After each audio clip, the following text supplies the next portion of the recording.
Hello, everyone, and welcome back to Games Done Quick, Hotfix, and What's Faster. Before we get started on our Covert Muffin Gauntlet tonight, just a couple of announcements that I want to share with you. Flame Fatales just finished its most recent all-women speedrunning event, Flame Fatales. You can check out the playlist at youtube.com/GamesDoneQuick to find any of the runs that you missed last week, which I highly recommend doing. Also, while you're on YouTube, you can check out our highlights channel, which features standout moments from Hotfix shows.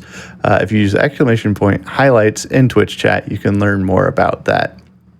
Those highlights are also shared on our Instagram page, which is at Games Done Quick. And then those are cut down into bite-sized clips to share in Reels on Instagram.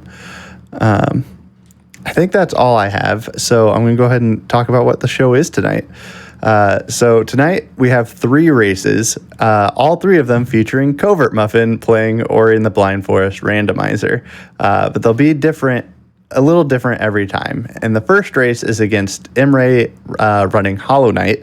So we got a couple classic Metroidvanias. And then later on tonight, Muffin will be doing Ori Randomizer versus Ori Vanilla and showing off a couple of different ways that you can play the randomizer. So that'll be really fun.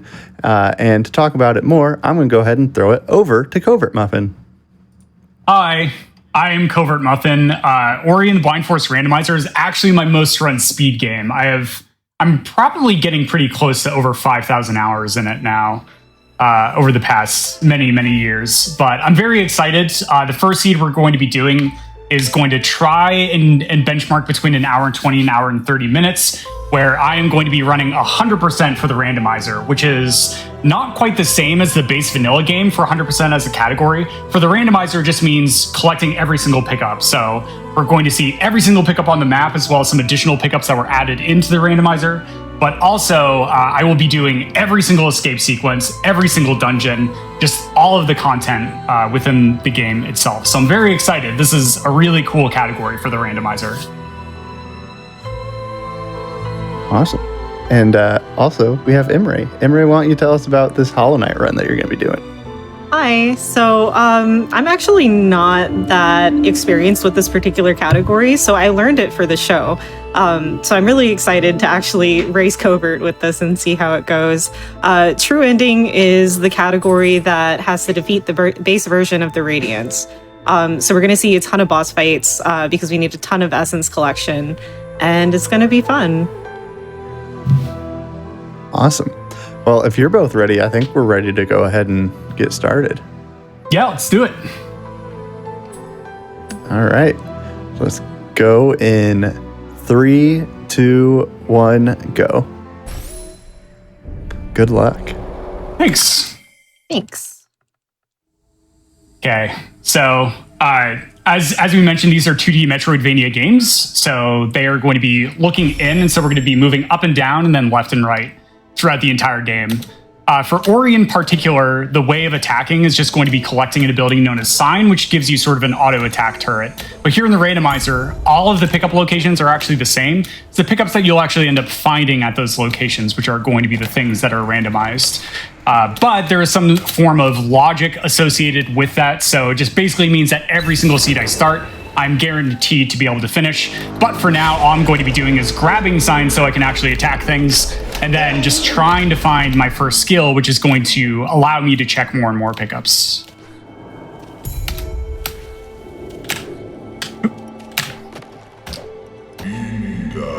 Okay, yep, here's sign. Talk a little bit about Hollow Knight. So this is actually run on an older patch that allows me to do a handful of skips, such as lever skips, early control with Dream Nail, little stuff like that. Like I just opened the inventory in midair. Opening the inventory like that uncaps your fall speed. So that's a big, important piece of movement tech. Yeah, I love that. I love the inventory as a control mechanic for just falling really fast in that game. It's really cool. Yeah. Speaking of, I'm about to do a big drop here, and it's pretty likely that you get hit out by one of the Gruzzers. If I get a clean drop, please cheer.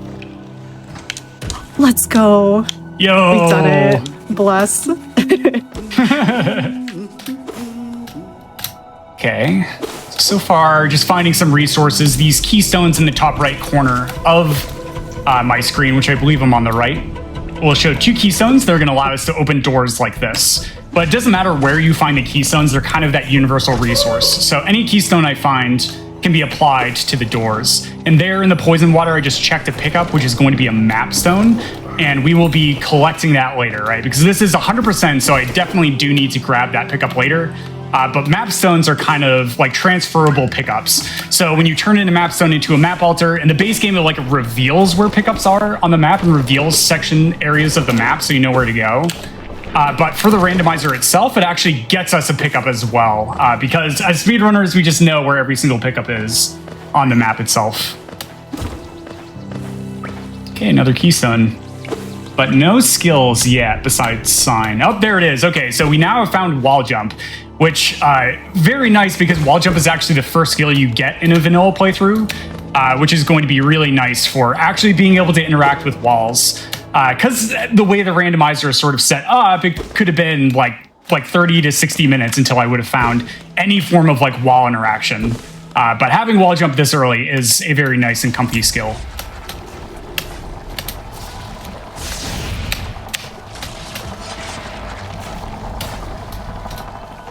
I'm just now starting my first boss. So we do have to defeat False Knight instead of just breaking through the gate in this category for a couple of reasons. 1, money is really tight, and 2, we actually have to fight the big bad version of him later.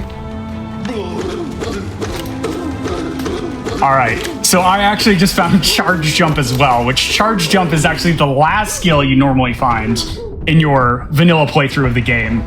Whereas here, charge jump is going to allow me to charge up for a small period of time, then jump off the ground, and potentially walls later on if I find climb. But it causes Ori to become like invulnerable, allows us to jump really, really high. That is going to be useful because it's going to mitigate a lot of backtracking that I'll potentially have to do later on in a seed. But there are certain other pickups that I can't check right now because I do not have certain skills which are required in order to check those pickups. Most notoriously, Stomp and Grenade. And so how late I find Stomp and or Grenade is really going to decide the length of the seed and how long it takes me to finish.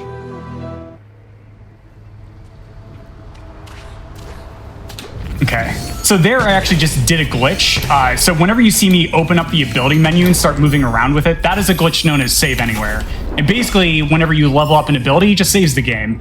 So crossing cutscene triggers and stuff and starting cutscenes and then saving the game and then quitting out to menu and reloading just allows me to be able to either skip or enter most cutscenes in the game, actually. There's only a few where it doesn't help to enter those cutscenes. Did you just say glitch in my good NMG Metroidvania race? I did. I'm sorry. It's the only way that I could think to beat you, Emre, is by What? being a glitchy speedrunner. I can't believe I'm running against the cheater.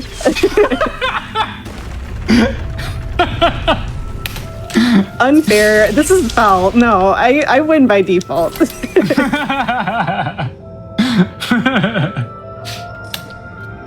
I am actually glad you brought up that meme because there are actually some glitches and things that I'm not going to be doing in the game. Specifically, some forms of wrong warping, as well as being able to clip and exist out of bounds.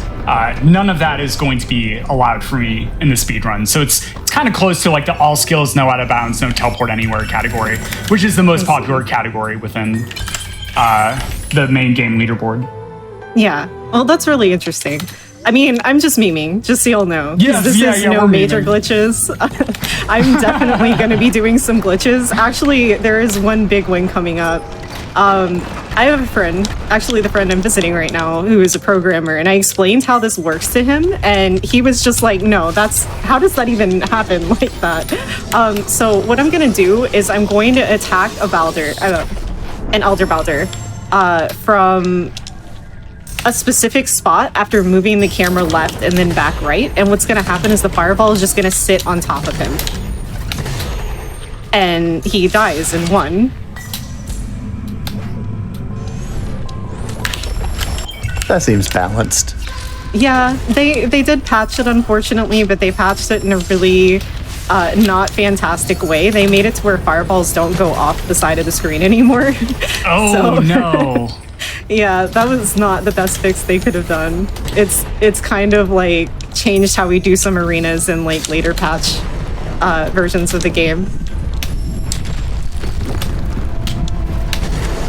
Okay, so here I've been moving around with this ability menu up, which is once again save anywhere, then leveling up an ability after crossing cutscene trigger, putting out the menu and reloading saves me just about a second and a half there. That's not really a big time save. But oh, a Mega Energy. Okay, so Mega Energy is a new pickup that was added into the randomizer. It actually doesn't exist in the base game itself, but basically it gives me like a temporary battery of energy that I can spend on energy doors to be able to get access to new areas. And most notably, having 4 energy allows me to get access to the right side of the map, where is sort of the next portion of the early game. So I absolutely will be doing that, but first I'm actually just going to continue to go through and spend resources without saving the game so I don't lose that battery of energy. Yeah.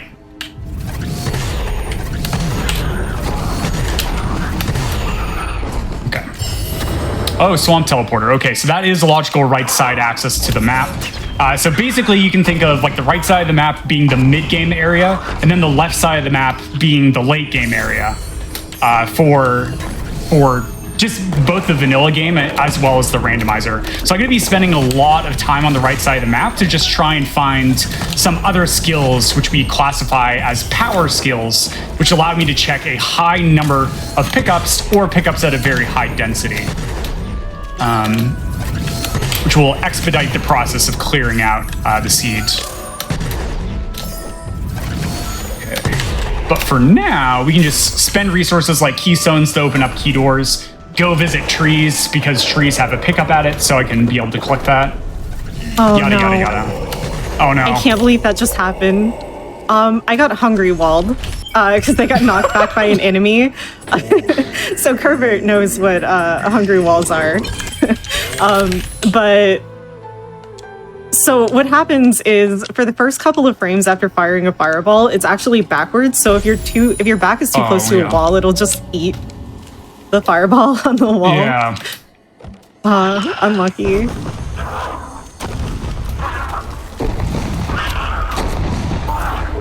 That's okay. It's just giving me a chance to get back into things since C picked my seed. I'm telling you, you're in danger. You don't know it yet, but you're in danger.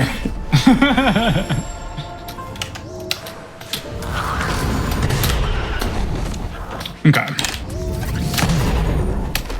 Okay, so I guess I can talk a bit about this as I continue to head into like sort of mid-game portions of the map.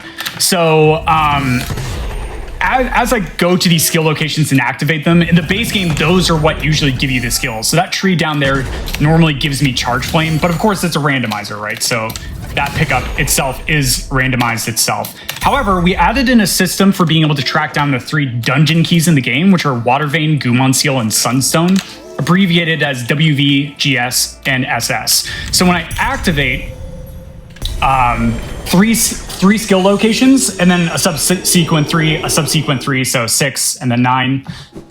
Each time it randomly selects one of the dungeon keys, and then it tells me the biome that dungeon key is located in. Because normally you can't get access to those dungeons without the dungeon keys themselves, unless you do things like going out of bounds or like going through void zones or wrong warping into them. And so for this, of course, because I'm not allowed to go out of bounds, I'm not allowed to clip or like wrong warp, then yes, I do need to track down those dungeon keys. Oh, yeah, I'm going to take a death here. So here I want this Frankie to be alive for a very specific lure I'm going to be doing, but I have to do really precise movement here in order to be able to stop him from jumping to his death. But second try, that was really good. That was a lot harder than it looks.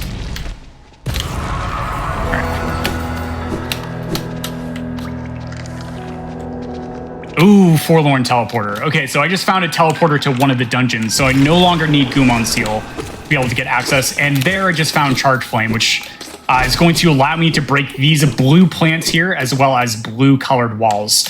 which is very, very nice to have found blue breakage at this point. Because otherwise, I would have to backtrack to these areas a lot later on, which can take a lot of time to do so. I just bought Shaman Stone. Yeah. Oh, sorry. Oh, nice. Go on. No, go on. So I just bought Shaman Stone, which is the only charm we're going to be using in the run. It amplifies the power of your spells and also makes our Vengeful Spirit a little bit bigger, which is useful because it allows us to get better knockbacks. Also, I'm coming up on probably one of the coolest skips in Hollow Knight speedrunning, the True Ending Shade skip. So we have to do a Shade skip without having Claw. So if you've seen any percent, you've seen that version of the Shade skip before. This one, I'm going to be using Fireballs and an intentional damage tank here. Nice, first try. Yo, let's go. Yeah, it's super cool. I swear it's much easier than it looks, but it looks and feels really cool. It does. That was definitely one of my favorite parts of like learning any percent no major glitches was Shade Skip. It's really fun. Did I equip the charm? I sure didn't. Okay, I'll do that later. I was so excited to show off the skip. Wait, did I save Sly? Oh, heck. Uh-oh. Oh, no. Did I? I mean, it's not a huge detour if I forgot it.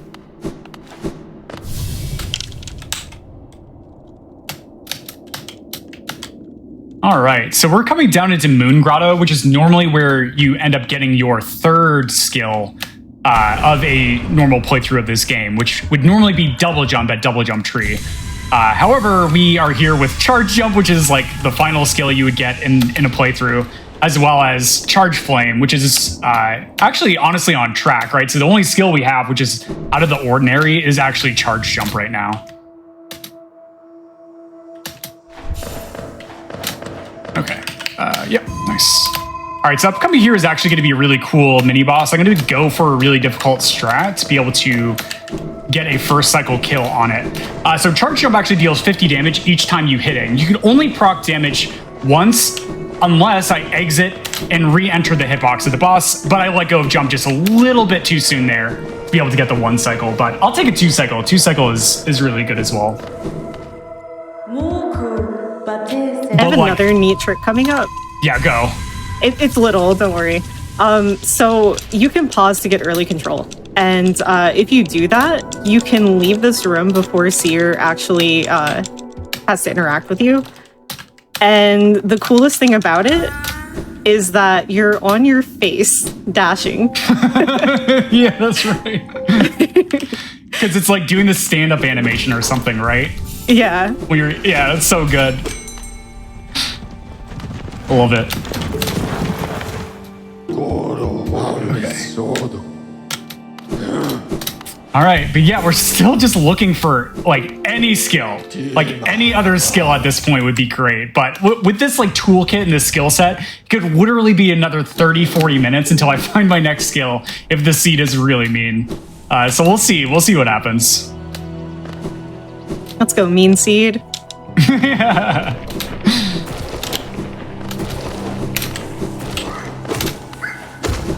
Okay. Yeah, so here's the tree that normally gets us double jump, but instead it has glide. Okay, so we got glide. Glide's going to be really useful later in the run, and also it's actually pretty useful because we have Forlorn Teleporter. So I might actually just go to Forlorn right now and do Forlorn Escape. Yeah, I'm going to do it. So we're going to a late game area, which is going to be Forlorn, which is usually the third to last area you go in a normal playthrough, if I'm doing that correctly. Yeah, because you do Misty, Forlorn, and then Sorrow. Oh no, the nuclear frog! Okay, so there's 2 frogs in this game that deal 5 damage each. Oh boy.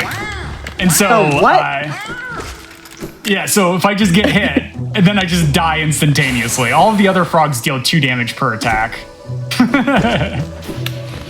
Okay, I thought Hollow Knight frogs were bad, but a nuclear frog is, okay, you win. Yeah.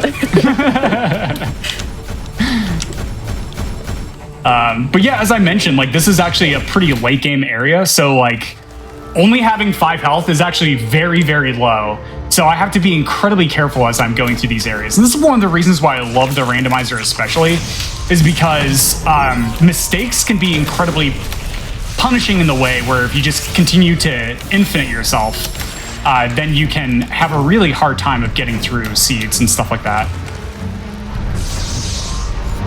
Like both Ori and Hollow Knight as games can be incredibly punishing and cruel in that way. Okay. Yeah, so here I'm actually going to do something known as a key duplication glitch, which is basically going to just allow me to get more keystones. So here I'm going to drop a save like a specific distance away from the door. And I probably don't need to do this because I am running 100%. But then I'm just going to use the orb sideways and fall to the door. And I'm going to put 3 keystones in it. So because my save is far enough away, and I die with 3 or fewer keystones in the door, it actually just adds it back to my inventory. So it gives me the keystones back from the door, and then it gives me a further 3 keystones, because that's how many I put into the door itself. So basically, it just adds an additional 3 keystones each time I do the glitch. Small cutscene skip here. Okay. Yeah, I think this is a good call. Oh no, the thing's okay. I messed up double dash mantis pogo, but so I just did something called explosion pogo, where you can pogo the explosion of that sporg, and I'm gonna try to do a trick here too. He's not going for it. Heck. Wait. Yes, I got it. Okay. Yes. That's Mantis Claw early control. It's actually kind of new as far as tricks go. I think it's a couple of months old at this point. Those Mantis enemies can be absolute trolls. Like, they can just dance around. Like, if you miss the initial setup, they can be incredibly unforgiving. Yeah, that whole setup I just did is so precise. Like, I think the reason I failed it is because I dashed too early whenever I landed, because you want to take, like, a baby step. And little bitty stuff like that adds up for that whole setup. Word. That's quite the Sunstone location you had there, Muffin. Yeah, so it's a good thing that this is 100% seed. So Forlorn normally in a category that we're going to see after me and Emre finish our race here, which is going to be all... Oh boy, I might actually have to focus here for this escape. This is really scary. But basically, Forlorn is an area that you never want to have to go to in a normal seed, or in a normal category that, like, most people speedrun, which is all skill locations, because there's no skill location in Forlorn. But on Forlorn Escape itself, indeed there was Sunstone, which is the dungeon key to be able to get access to the final dungeon in the game. But here... Okay, good. We're through the thick of it. So I just have to make sure I don't instantly get myself. And nice. So actually, here's a plant, right? And this plant used to just not have a pickup associated with it. But instead, we modified the randomizer to actually give us a hint as to where we will find 2 skills in particular, Grenade and Stomp. And the reason why this is really crucial, especially for 100% speedruns, is Grenade and Stomp are the only 2 skills in the randomizer itself that have hard lock pickups behind them, which is really awesome. And that gives like a huge amount of versatility and like routing and like complexity of being able to speedrun the randomizer itself. But for the sake of 100%, I want to track down Stomp and Grenade as early as I can so that it limits the number of backtracks I have to go to those areas that have those hard-locked pickups associated with them. So getting Forlorn Teleporter and Forlorn Escape this early was very, very nice in that way. I had an incident with some spikes while you were explaining that.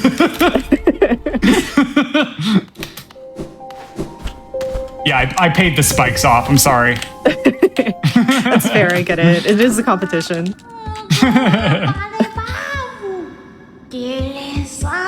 Okay. So here I tried to skip a cutscene by jumping over it. I just barely missed it. It's a very tight cutscene to skip when you're coming from the left. That's okay. We just have to wait for a little bit and then we do a save anywhere to skip the rest of it. But there we go. We only have 2 pickups left in Forlorn itself, which are going to be hard locked by Stomp, right? So I am going to have to come back to Forlorn later on to be able to get those pickups in order to fulfill the requirement for 100%.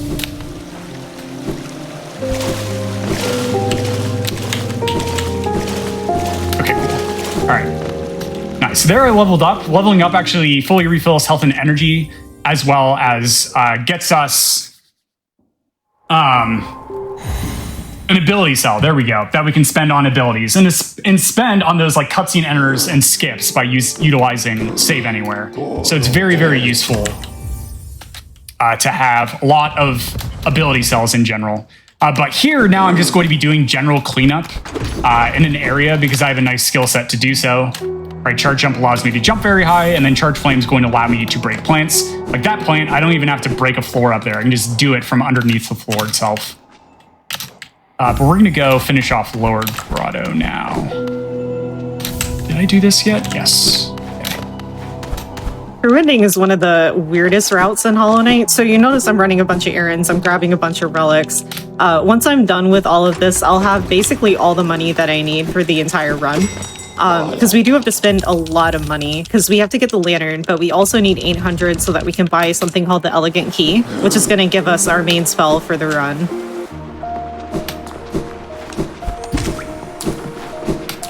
I thought you said the eloquent key for a second. I was like, well, yes, Kizaron is quite elegant. I mean, eloquent. He sure is. And elegant.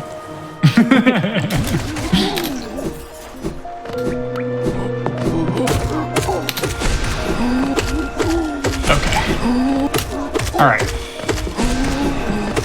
So up here in a bit, I guess I can explain this now. We're actually going to be doing a sequence break, which is known as a save drop. So using a save anywhere and saving the game in the air as you're falling down near a wall is going to actually allow me to be able to displace Ori. And so what the game is going to do is it's going to look for the next possible stainable terrain when the game reloads after I do this. And then it will just place me there.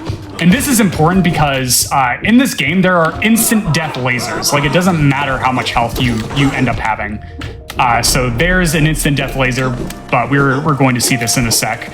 However, if I'm just slightly above them and I save the game in the middle of the air and then quit out to menu and reload, it just displaces me underneath the laser. So I don't even travel through it. So there we go. There's the save drop. And when I reload here, you're just going to notice that, whoop, there I am standing on 4. Water vein. Oh, Stomp is in Grove. Okay, let's track that down then. Oh, did I? Wait. Oh, I skipped the cutscene. I must have. That's fine. We'll go from this side then. Vår son, Velmi Artred. Velmi Artred. Velmi Artred. Okay. When do I want to go into Ginso? Not quite yet. We'll do Grove stuff first, I think. All right. Sorry, I'm just trying to plan out and think of how I want to route this. Okay, we got a map zone, so let's turn that in. Hey, here's Kuro. Okay. Yeah, go on. I've confirmed that I've saved Sly. So I don't have to detour. Ooh, okay, good. That would have saved you like 2 minutes on me. Wow. I would have had to go all the way back to like Salubra. Oh, okay. I think I know where that is. Yeah. Oh, nice. All right. Okay, so I found Stomp. Stomp is great. Stomp allows you to stamp your foot on the ground very loudly. Basically also allows us to like break certain floors and stuff like that. For a lot of them, climb and charge jump is a good sort of, how do you say, boy, wow, my brain. A good way to replace the necessity to get stomped. So like here, if I climb, I could just hold on to this wall and charge jump into the floor to break it.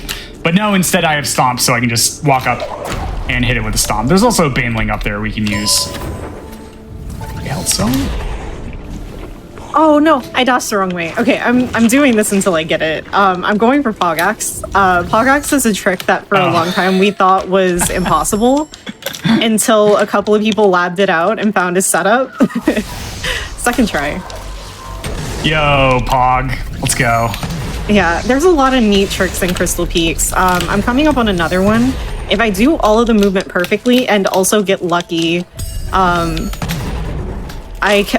Heck, no, my jump input. Where did it go? Never mind. There's a trick here called God Pixel where you can jump in between the laser and the beetle. It's not actually a pixel, but it is very tight. Oh yeah. Looks really cool. Whenever you get it. Yeah. Great.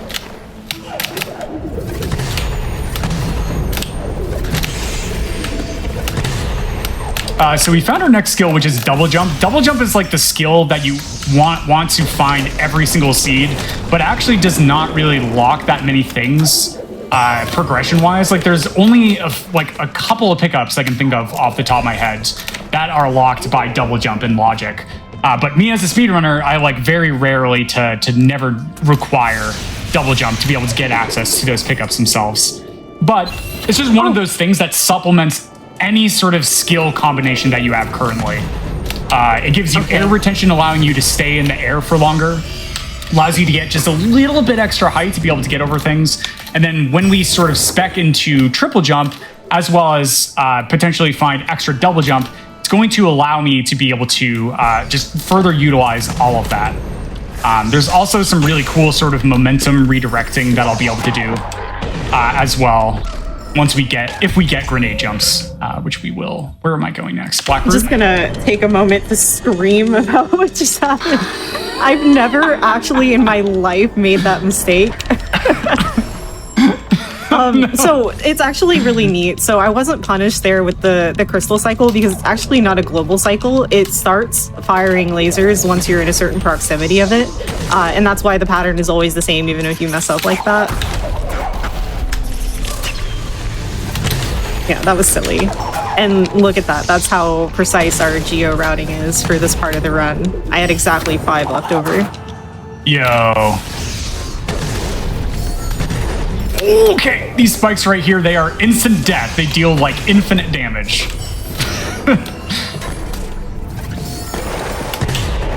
But because I'm a speedrunner, I'm just going to try jumping over them to go a little bit faster.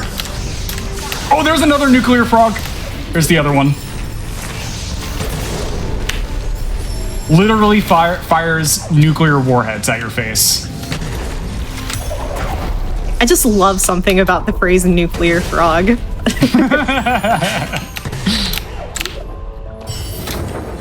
Okay. I found grenade, the other hardlock skill within the randomizer itself.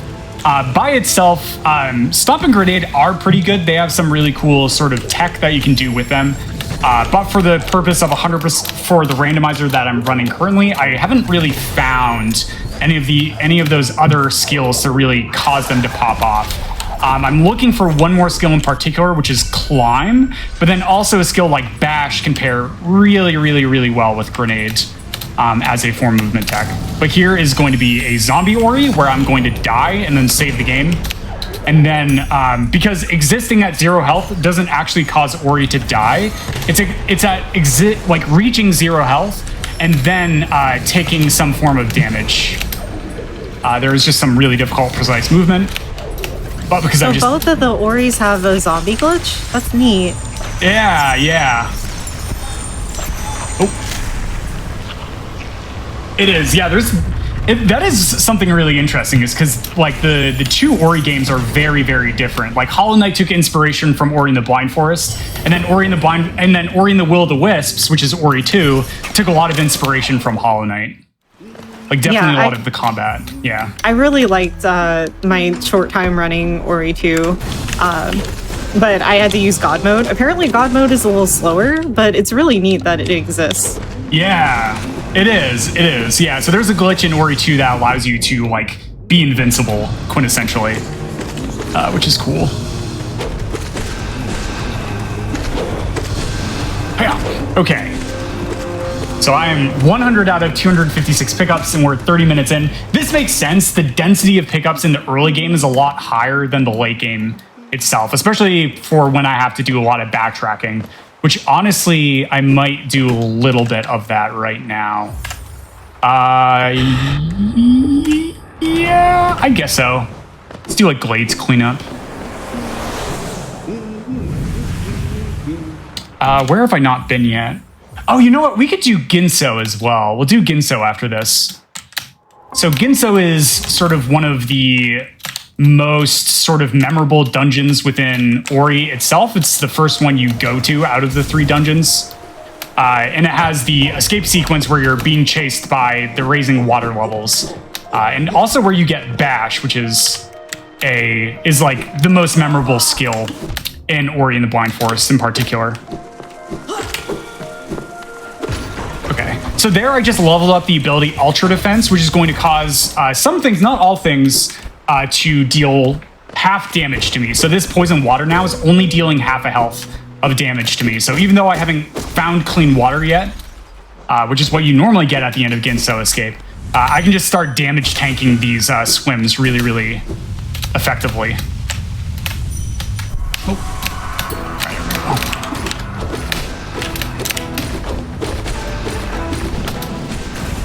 Oh, this was actually a bad idea because I don't have like dash or bash yet.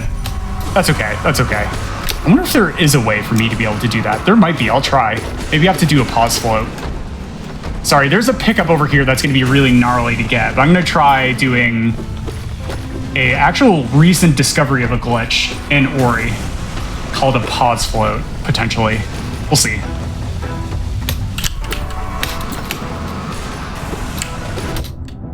Oh no, I can just triple jump it. Yeah, okay, I know what to do.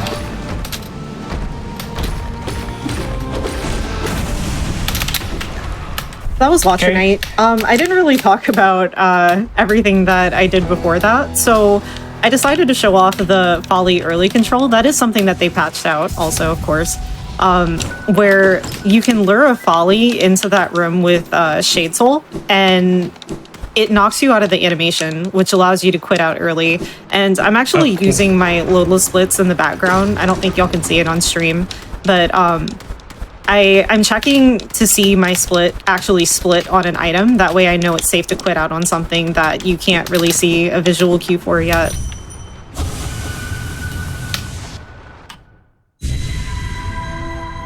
Okay, it's Ginso time. So Ginso's a giant tree. That's why it's called Ginso Tree. It's very, very tall, very, very vertical dungeon itself. Like, I think if I open the map, should be able to glimpse it. Nah, there's Fog of War. That's okay, that's okay. Oops. But basically, the dungeon is just going to be going up, up, and up. And I can get every single pickup in this dungeon. I don't have Bash yet, which is going to make the escape sequence really difficult. But I've just done so many seeds of the randomizer, I'm comfortable busting out these more starved skill sets. I mean, starved skill set, right? I've wall jump, double jump, and like charge jump, so it should be fine. Should be fine.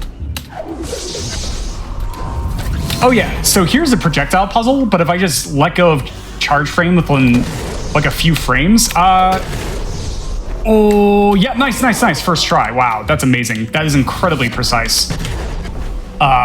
So there's a little bit of RNG with that as well.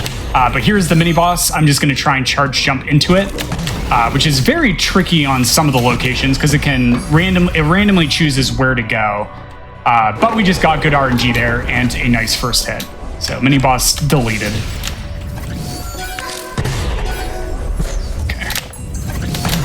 I forget, does Ori 1 have any real bosses or just mini bosses? No, they're all escape sequences, yeah, and so they're just like mini bosses. Like them adding those like boss fights where it shows like a giant health bar and this like epic battle music and stuff like that does not exist in this game. But this game was really well known for its using escape sequences in a Metroidvania instead of boss fights, which is cool. Yeah. Okay, there's Bash Tree. I really wish it had Bash at it. Bash, I mentioned earlier that I'm trying to track down one of the other 2 remaining power skills. So there are 3 power skills considered for the randomizer itself. And really the criteria for the level of power that they have is like, how many pickups does it allow you to get? How much time does it save in general, like for randomizer seeds? And then just like, honestly, like ease of life and capability for doing sequence breaks and stuff like that. And so currently I have one of the 3 power skills, which is charge jump. And charge jump is one of the ones that requires some other supplementary skills to really cause it to pop off even more, which is usually climb and grenade to do a glitch known as grenade jumps. But the other 2 power skills are known as bash and dash. Which actually do save like minutes for the randomizer itself. And just to sort of like outline how unbelievably powerful bash is as a skill, basically if you have bash and wall interaction, you can get to every single skill location on the map if you have like the necessary resources like keystones and health cells and ability cells, except for one. There's only one skill location that you can't get access to. You need just one other skill to be able to do it. So it really allows you to check like the grand majority of pickups just with one skill and then bash, which is unreal. That is like absolutely unreal. And then dash just allows us to move really horizontally, really fast, which in Metroidvanias is always a huge boon. So finding one of those 2 would be really, really nice.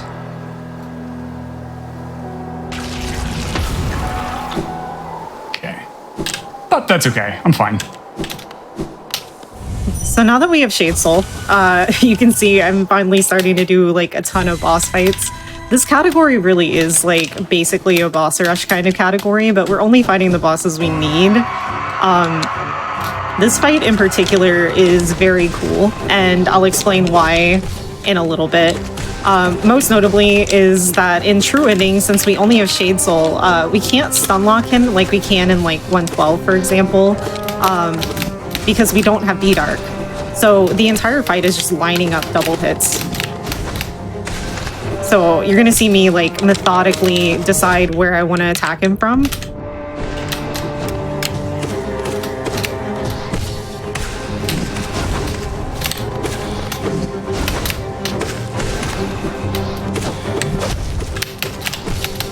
Okay, so I am also in a intense section of the game where I'm now doing Ginso Escape without Bash. So there are all these projectiles and grabbable lanterns that you can use with Bash to throw Ori in a direction. I don't have that, so I'm going to have to do a series of damage boosts at the very end of the dungeon to be able to get through this escape sequence. But I actually glitched out the water in the escape sequence itself. In order to be able to just not worry about the rubber banding instant death water that would be chasing me, which does make the escape more forgiving, but there we go. Now we're out and we have finished that escape sequence. GG. So that was Lost Kin. I actually didn't take enough damage during the fight. So throughout the fight, I was purposely trying to take damage and put myself in awkward situations. Because dying out of that fight is a couple of seconds faster. It's less time on patch 1221 than on current patch, because on current patch you can actually die out much sooner. I was gonna do the, oh no, I die, but I'm a bad actor, so. It's okay. I'm here to laugh at any sort of meme or joke you say.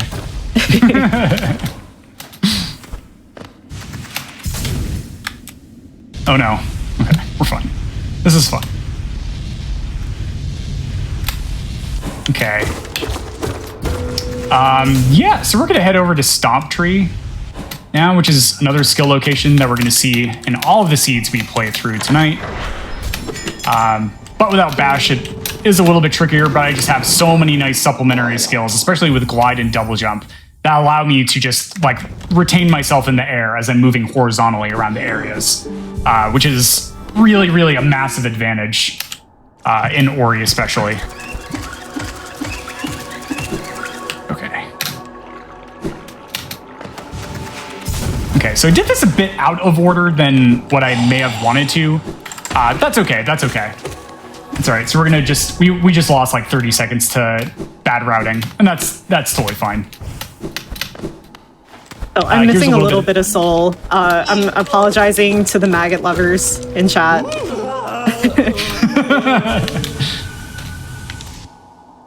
Sorry, I didn't mean to cut you off. No, you never will.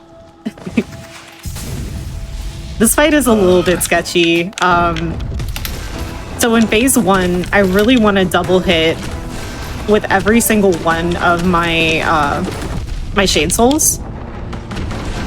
Okay, I missed one double hit, so this is going to be a little bit long. If we survive phase 1, we're okay. I believe. Thank you. I don't. I never do. I fought False Knight or Failed Champ enough times. But you've been scarred to know that you're just never out of the water. Yeah.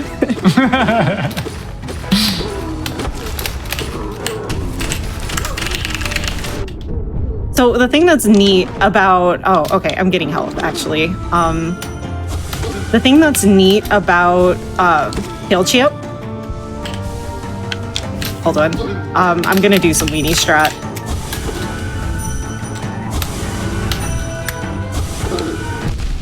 That! Oh! Heck. No! Oh, no. So I was gonna say his hammer has a hitbox, and that's why you can do stuff like that. Yeah, we're just gonna be a coward and survive, because that's faster than being not a coward and dying. So on this patch, his hitbox can still be active, even once he's staggered, and that is not supposed to be that way. I've definitely died recently to that fight on phase 3, like I was done with the fight. Trying to think of where the game is trying to send me logically. I think I need to turn in map stones, and then potentially valley entry could be where the next skill is. So basically what logic means is that the game has a set of criteria that has these pathways to each pickup. So based on your skill combination, there are certain pickups that the game expects you to be capable of getting, and certain pickups that the game expects you to not be capable of getting pickups. So using these limiting and constraining criteria that like the game's like, oh, it's impossible with the skill set to be able to get access to these pickups. I'm not, okay, there's dash. All right, excellent. So now this is really gonna pick up tempo-wise. And now we're going to really start pod racing. Whoops, I did not mean to teleport there. That's okay. Goodbye, 10 seconds.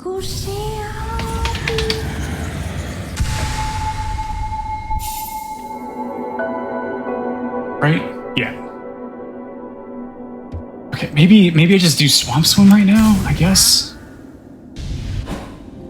That's my favorite part of Rando, whenever you have so many options that you have no idea what to do. Yeah. It's like, I really am like just trying to track down Bash. Like if I get Bash, I can check every single pickup on the map, which is kind of like that like go mode goal for 100% is like track down the skills within logic. And like not having Bash severely limits what I can do in the mid and late game in logic. So I have to go back to that. So coming up here is probably one of the neatest acid skips in Hollow Knight. Hopefully I get it first try. Oh, let's go. I believe. Yes, nice. So you realize that I didn't actually make it onto the platform. That one's a hazard respawn acid skip. I think it might be the only one like that. I can't think of another one. The only thing that's scary about it is that means I'm going into Hornet 2 with 4 health, and she actually can be a little bit aggressive.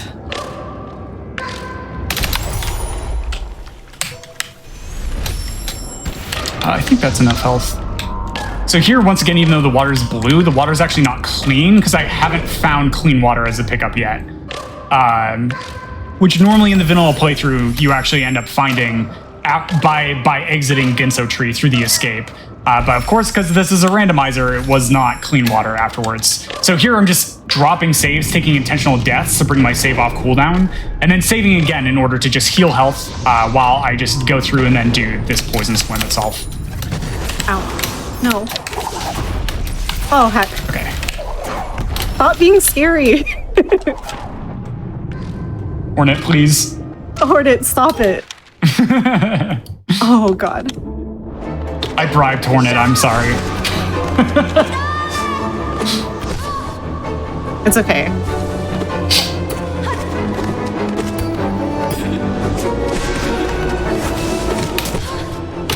Okay. Oh. Ah, okay. I lived. Huzzah!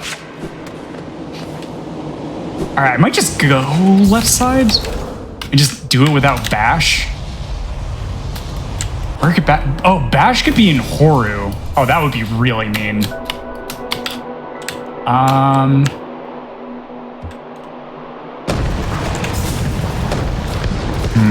No, I'll check like Valley entry and then I'm just gonna go left side. Even without Bash. Right here, there's an early control that I can do that I'm explicitly not going to do because of the fact that this is a no reset showcase run. You can turn yourself invisible, which invalidates your run because that's a major glitch. More importantly, there's a glitch that can happen there where if I were to die on the sibling climb coming out, for example, my game would be permanently soft locked. I would not be able to finish the run because what happens is you're stuck in the tunnel, and whenever you leave the tunnel, Hornet doesn't come to rescue you. And that's where your save permanently is, so you can't get out of that. It's very scary. Word. Okay. All right. So you'll notice a few things that I'm doing with dash. Like if I dash really fast and you hear these like bang, bang, bang sounds, that is known as charge dash, which is an ability I got earlier in the run. It allows me to spend energy in order to be able to dash an infinite number of times as long as I have dash. Then if I cancel out my dash like this by jumping at the same time that I press charge dash, which is up or charge, and then pressing dash. So if I have just a key that's bound to all three. It allows me to build a metric bunch on a height, which is known as a rocket jump. And the only criteria I need for that is to have an enemy that's directly above me. Just like that. All right, yeah, I think we're just gonna send it left side.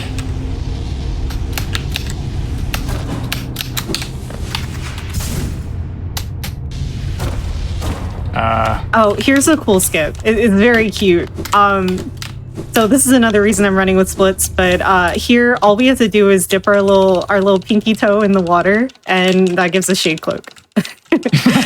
Quitting out on that saves like 10 seconds of real time. Or time in animation.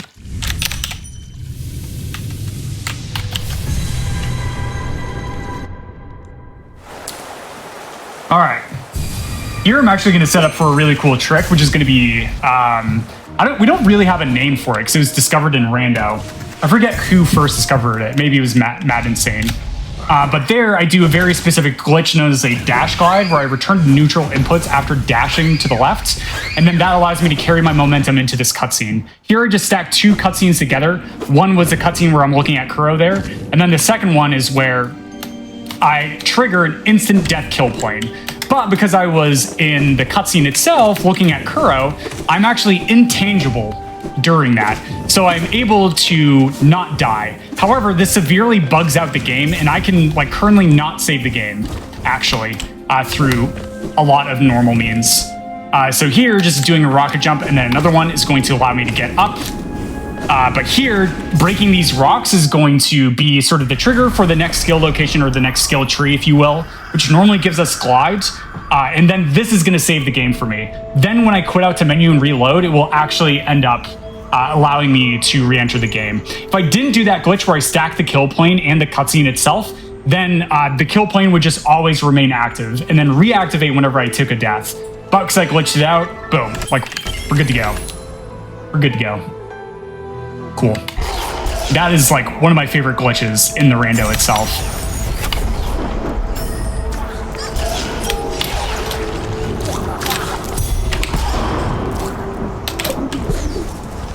Okay. So now we're on the left side of the map, which are the late game areas. So Valley of the Wind, Misty Woods, Sorrow Pass. And we're going to end up doing Misty Woods first, which is kind of a place where I'm going to start hallucinating and like tripping and stuff. So it's going to be quite a journey going through Misty. But it's a very, very linear area itself. just because it expects you to reach certain checkpoints by collecting pickups or hitting certain triggers, and then it just changes the map on you. So there's another rocket jump. Oh boy.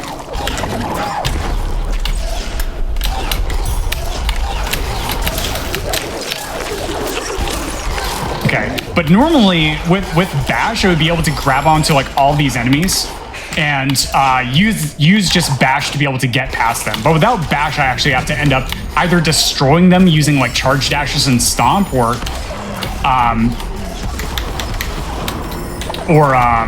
like charge jump or something else like that.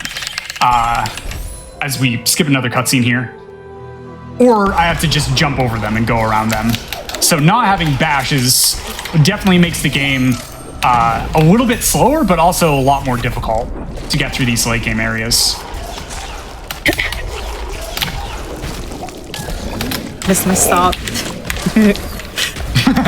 You ever just dash over the thing you're looking for? Totally. Okay.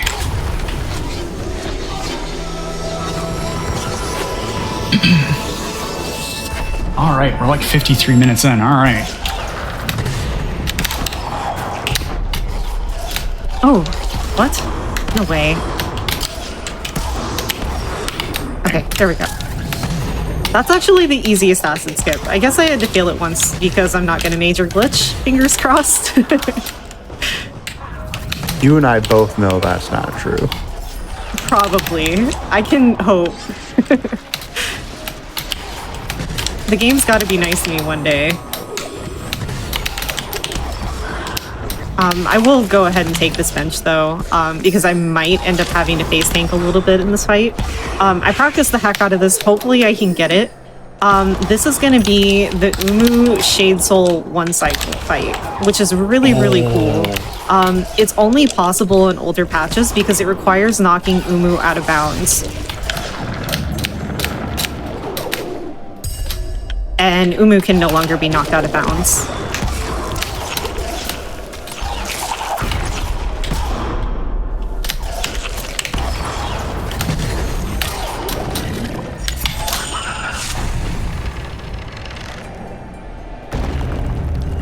Oh.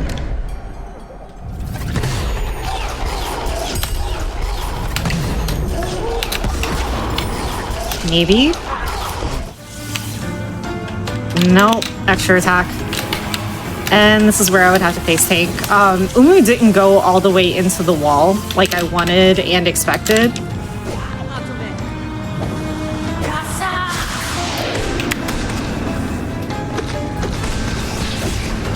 Oh no.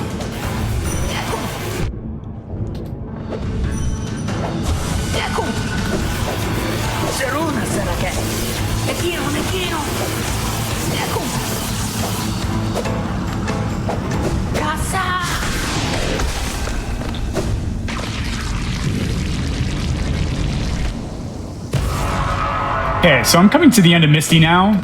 We have now gotten hopefully every single pickup after we collect this last one. But here I'm going to do a sequence of cutscene skips because it skips you into further portions of the cutscene. That cutscene, though, is actually one of the shorter ones. It really doesn't save too much time. But there's a pickup. And then I can just teleport out as the cutscene is playing.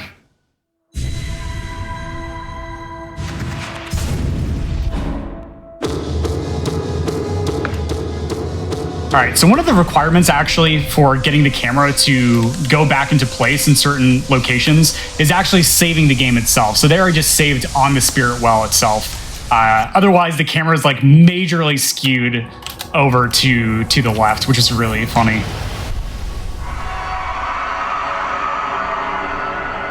Oh, okay, so here's Wilhelm. And there goes Wilhelm.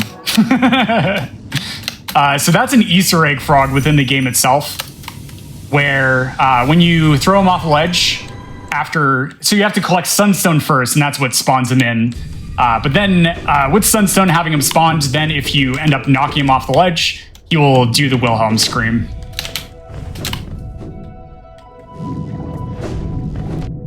Oh, heck. I'm actually going to heal that. Coming up is probably my least favorite fight. You would think that something like Failed Champ or, I don't know, the final boss would be the hardest boss, but No Eyes is actually the worst.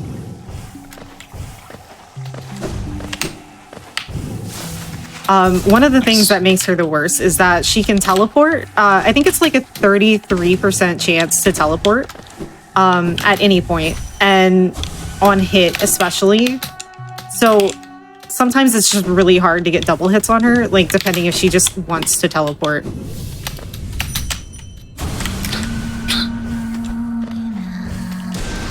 Okay, 1. Ah, we've done it. Yo, nice. That could have been so much worse. Another very Hollow Knight thing that can happen is once the boss is dead, the ghosts are actually still active for a couple of frames where they despawn. So you can just die to a ghost on the way down if you have 1 health.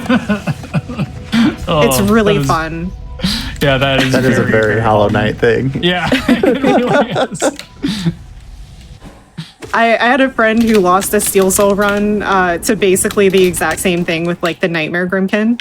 No. So he like beat the Nightmare Grimkin and he's like, yes, I'm good. And then walked into where the fire pillar was. Yeah, be careful with that. Oh, no. Oh, maybe I should save the game. I have to be really careful here because it's been a while since I saved the game.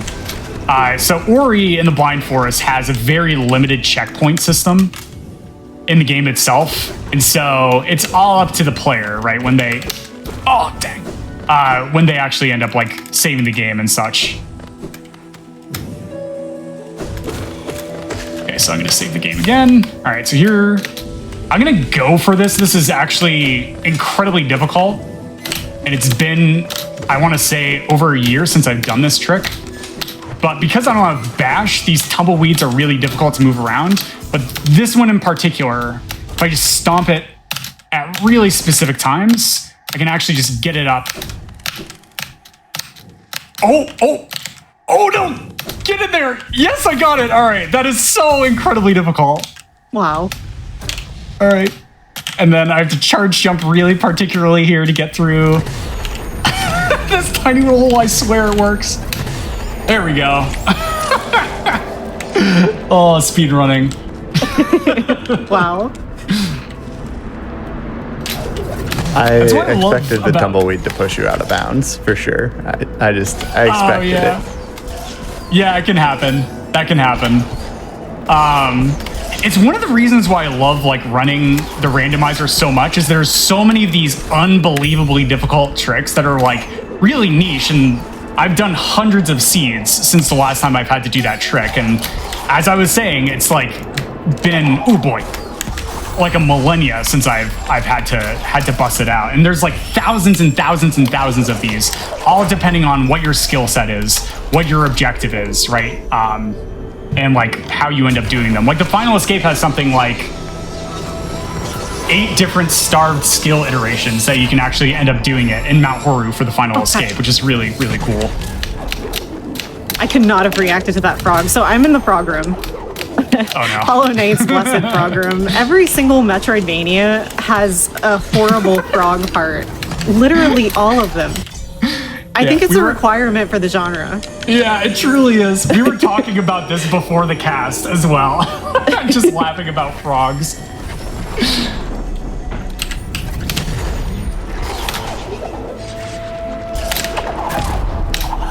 So here, if I'm really, really particular distance away from the wall, then I can actually end up breaking it. With a stomp on the ground, the winds weren't restored. Okay, I have to do it again. Cool. All right, so here's a vertical wall. So I'm going to jump off of it and then stomp. And if I do that within a certain number of frames, then I can break the wall. Which it looks a lot harder than it actually is. It's pretty forgiving. There's like maybe 3-4 frames that it can work with. So it's not nearly as precise as some of the other tricks. Okay. All right, so we should be done with Sorrow after I get this last pickup. You've had so many eaten inputs. I don't know why. Every time I'm on hotfix, it's cursed. No. Oh, that's such an unlucky spot to lose a jump. No. Jump, Maybe please. it's just C. C is the reason I lose my jump inputs The forever. C effect. Whoa. I'm willing to take blame for bad seeds, but dropped inputs, that's where I draw a line. Nah. It's really weird how it always happens when you're here. Listen, Okay, so I don't have anything to say about that. yeah. Oh, I should probably talk about this fight. This is a boss that I like to call Paper Lord. You might know him as Trader Lord, but this is patch 1221. So he has only 360 health. He dies very fast. To be specific, so he only has those 2 attacks on this patch. He has 360 health. In current patches, he was buffed to having 800 health, and he does 2 damage, and he has 2 more attacks. He probably got the biggest buff in the entire game, post-release. Interesting. I have no idea where Bash is. Bash is probably buried in some god-awful location. And I still have to do all of Mount Horu, which I'm not going to do until I get Bash. Because doing Mount Horu without Bash is unbelievably difficult. It would take me a very, very long time. So I'm just going through and doing some general cleanup in areas where I've done like most of the pickups already. So like now we're going to go back to Glades and grab 2 more pickups, and then we'll probably just teleport somewhere else and do the same. Okay, I'll make a deal with you. Okay. So if you don't have Bash by the time I am in White Palace, I will do Path of Pain Okay. and All even right. it up a little bit. Yeah, let's see. I think I should. I would be surprised if it took me like 30 minutes to be able to finish out the rest of the seed. I definitely am running out of pickups now. But word, I'll let you know.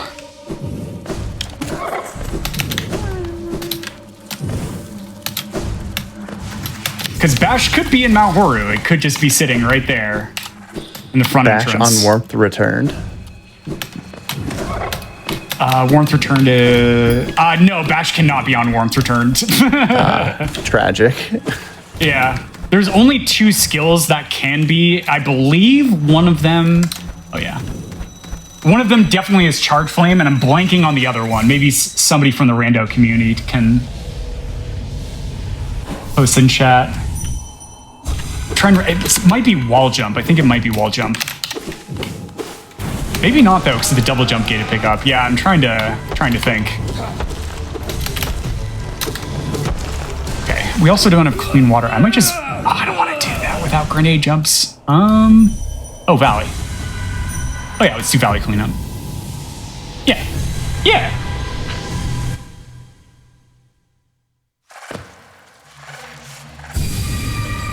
Okay.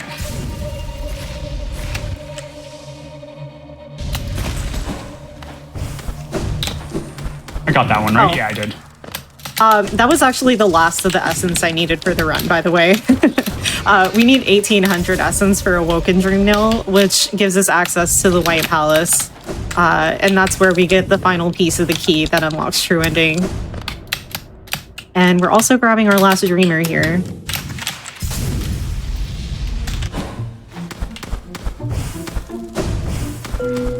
All right, so taking quick stock of the situation. Sorrow's done, Forlorn's done, Missy's done, Valley we're going to finish soon, Ginso.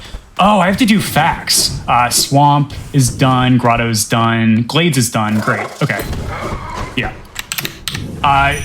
So Fax stands for Frog Ability Cell Skip, which is one of the more notoriously difficult sequence breaks in the randomizer, but because oh, something is here at Fax. Okay. All right. I'll talk about that probably not. But there we go. So I saved the game while dashing in the middle of the air. So I saved the game the exact same frame that I started moving horizontally to the right. Now, if I take a death, while being in the charge jump animation, and hold the right, it actually breaks it. Oh, there's clean waterless facts. Amazing. So, all right, we have clean water now, so I can technically do Lost Grove. I don't want to right now, but I think I probably just will. I'll just bite the bullet and go to Lost Grove.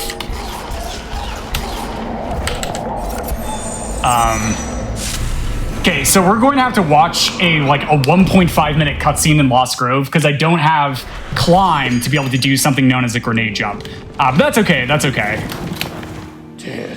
Having clean water is really good. It's going to make one of the pickups in Lost Grove very, very easy to get. Okay, but here's the trick. Oh, I failed it. So here I'm trying to charge dash at a really specific time to push this baneling in the air. Normally you have bash to just be able to throw the baneling into the wall. There we go, nice.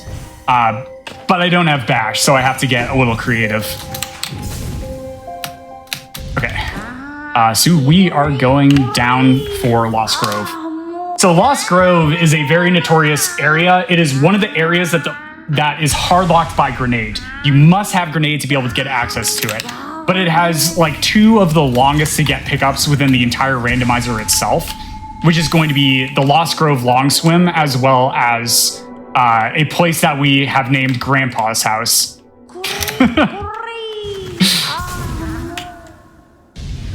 Okay.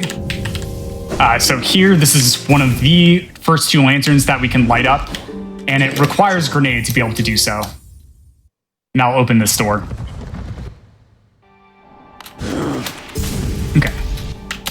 And here's a list of enemies I have to kill, but I can just, because I have so much energy, I can just mash charge dash and they just all just sort of evaporate. Same thing with that Frankie. Then here's another, grenade lantern. It's bouncing off the wall there. There we go.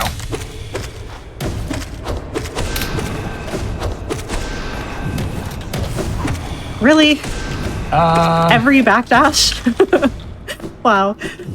So one of the things coming up for me, I just entered White Palace. That's actually the only King's Mold we're going to have to fight, because this category gets to do something called King's Mold Skip. That's coming up in just a second, and the way that it works is, turns out clouds are pogoable. Clouds are solid and sharp. Let's see how many tries this takes me. First try. Yes, first try. Oh, let's go. Oh, that's so cool. That's awesome. Yeah. So it's actually not faster to do that in some of the categories that have more equipment that can fight the King's Molds really fast. But in this category, that does save a chunk of time. No way. All right, so I have an ability called Sense. So if you see me turn red, that means an important pickup is nearby, and I'm turning red in Lost Grove. Bash was in Lost Grove! Are you kidding me? That is so mean. That is one of the worst places you can find Bash. This one pickup over here that I'm gonna have to watch this 1.5-minute cutscene on is like the other worst place to be able to put Bash. That is beautiful. Oh, I love randomizers. Bash was in Lost Grove. Oh. So, the reason why this is very funny is that, like, there's so many pickups on the left side of the map that the game, like, demands that you have Bash to be able to get access to. So it expected me to track down Grenade and then spend, like, minutes coming down into Lost Grove in order to be able to grab it before heading to the left side of the map. It's just so poetic. It's so incredibly poetic. Just as I was about to get Path of Pain. Sorry for the lack of content. I tried. It's all good. Yeah, so I definitely should be able to finish under an hour and a half. There's no question about it now. Horu's going to take me about 12-15 minutes to do, depending on how well I execute. No climb. So climb must be like in Horu. Is there anywhere else? That mapstone turn-in's in Horu. This last pickup in Blackroot. Grove, I still have pickups to do in. Oh, probably. What's left in Grove? Besides Horu Fields. Okay, we'll find out.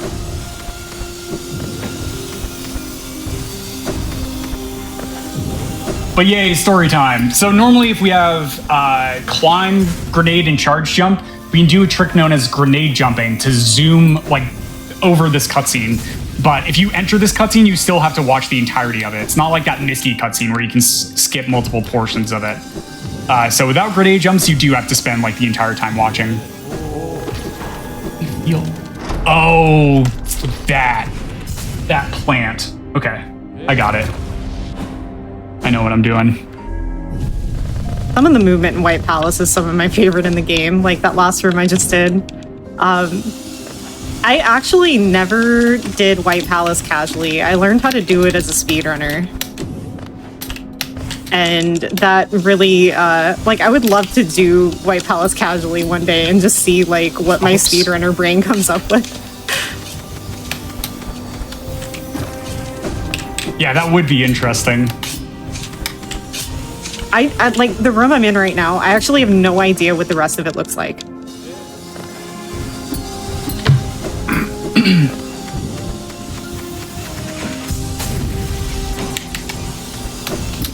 All right, so I'm just gonna go through all the areas again.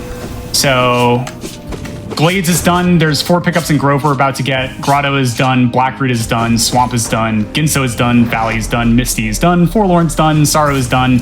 And all that's left now is going to be the final dungeon as well as 4 more pickups in Grove, which we will be grabbing along the way. It's okay. Haru takes me 12 to 15 minutes to do. I was a little bit too far to the right there. What I just did right there is called Thorn Yump. So there's actually a spot you can stand on the far right, which is a little bit lower down also. And Monsta was the one who found that. And I was trying to like lab out how Monsta did it because it requires 2 perfect full jumps to make it from there. And in doing so, I accidentally found that spot. A lot of people don't go for it because if you mess it up, it hazard respawns you on the other side of the room unless you take the platform that I took. So you won't often see that in runs, but it is really cool that you can just stand on the hazard and it's fine. Nice. Just Hollow Knight things. Okay, this took a death. So that's King Soul. I am very close to wrapping up. We need to go basically upgrade our King Soul and get some lore. And that will give us the key to fight the final bosses. So we're 1 step away. Great. I'm the same. I am entering my final segment, which is quite lengthy because I have to watch a bunch of cutscenes. But there I just actually skipped a cutscene I've never skipped before. Which is cool. So I'm going to have to clip that later and send it to all the speedrun scientists in the Ori community. Maybe it's because I took a death, I don't know. But that is very rare for me to be like, wow, I've never seen that before, because I've like collectively burnt in over 5,000 hours, and this is a speed game. So the secret was just for me to race against you. Yeah. You're the one who's seeing stuff you've never seen before. Oh no! Oh, hot! Lasers are hot! Oh, nope. Okay, so here's a cool little sequence break. I'm going to take this shot and then bash off of it to get myself into that tiny little crevice. And that's going to skip me from having to go through a laser puzzle. And then here, you're going to notice some really weird things going on with Horu. One, there's a big lack of lava that you see in a normal playthrough. And this is because we wanted to increase the like versatility and replayability of Horu itself as an area. Because normally what you do is you go to the top floor, do the room on the left, which is known as L1 in the community, do the room on the right, which is known as R1 in the community, and then you go to the next level down and rinse and repeat. And we thought that for the randomizer, having a lot of different scenarios with how Horu would play out would make routing a lot more difficult and complicated. And so we ended up just modding out all of the lava in the primary room in Horu, which is awesome.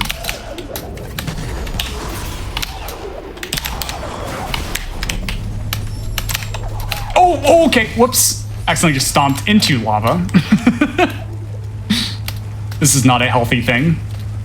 Lava's hot. Hot things are hot.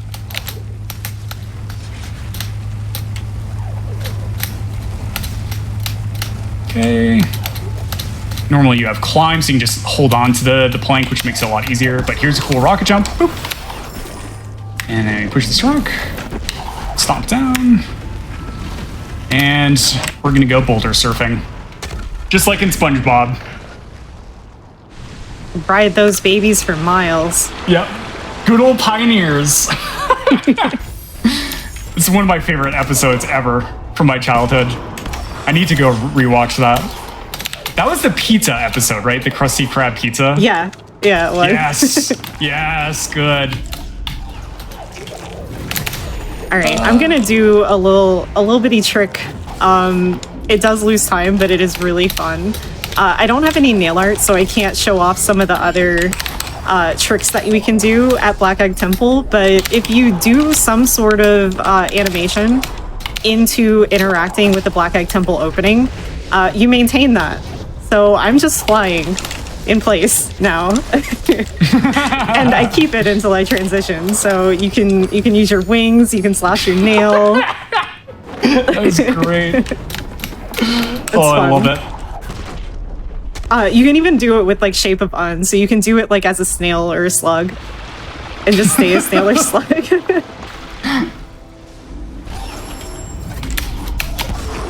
Oh no! All right, we're fine. Oh, that's a laser. Okay, forgot which room I was going into.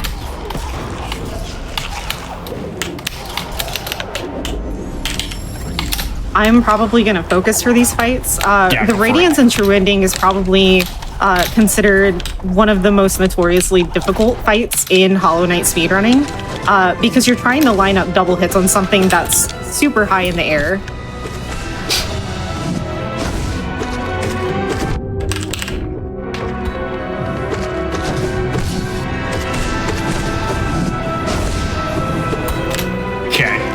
So as I'm going through, we've now done L2 and R2. So we're going to head up to the top level now. We're going to turn in our final map stone for the seed. You'll notice I still have 2 map stones, and this is just to make something that's gated by the 9th and 8th map stone turn in a lot more forgiving. But here, we're going to do a really cool glitch where I'm going to try and charge dash at a really precise time to just bring myself, nice, third try, through those 2 lasers. And there I just have a very precise setup that I know to go through to get the spacing. So basically at certain frames within the charge dash animation at discrete intervals, for whatever reason, the vertical lasers are like intangible to like charge, like you're intangible with charge dash. Oops. No, come on. I'm in the Radiance fight. All right, go get it. A little bit of story time. We're just over halfway done with Horu. We're over halfway done. So all I have to do is L3, L4, and then get one more pickup, and then go and do the final escape. So we are also wrapping up. After we finish R1, things are gonna get done pretty quickly. But probably maybe like 4 or 5 minutes out.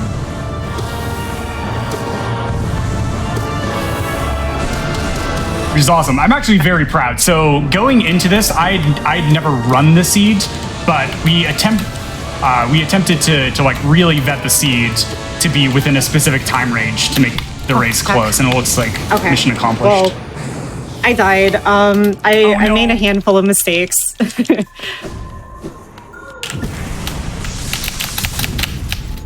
Okay, so here is going to be a really cool trick.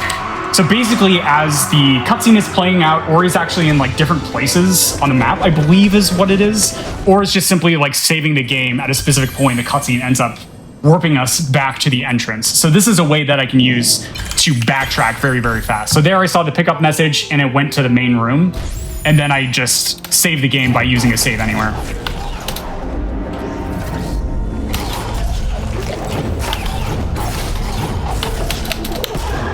Okay, so here's L4, which is usually one of the last rooms you do. There's a pickup. I'm just gonna...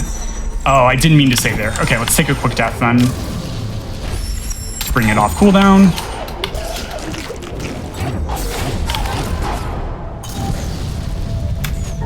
We're going to glide through. Okay, so here I'm actually not going to do the auto scroller here. Instead, I'm going to drop a save at the doorway and then try and enter the door. Nice. On the first 60th of a second that I have control of Ori. It is a frame perfect input. But the first attempt, it actually is a little bit wider than 1 frame that you can press the key. So that's why I usually double tap it to just try and get the timing down.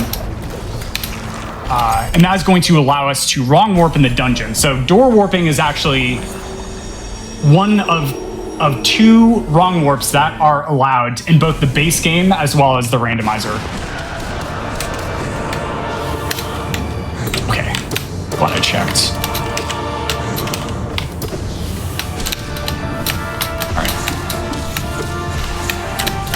All right, so we have 1 more room in Horu to do, and then we get to try 1 more door warp. Oh yeah. So this is my least favorite room in Horu. This is known as L3. There's just a lot of ways to just die instantaneously to things.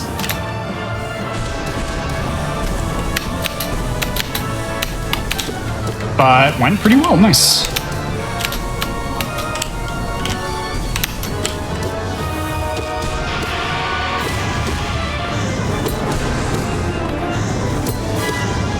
Cool, okay, yeah. Oh no, I don't have enough to heal. Heck. Okay, here's another door warp. Nope, missed it.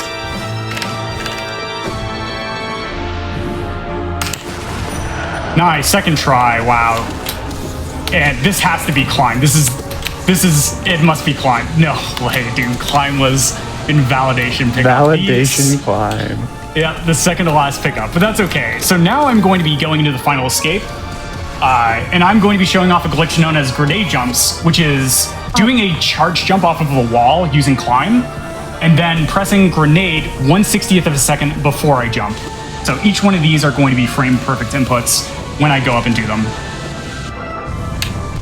Oh no. Okay, so here's Not the first again. one. No! Oh, missed the input. There we go. There was 1. Please be There's the dead. second one. Okay, we have 1 more grenade jump.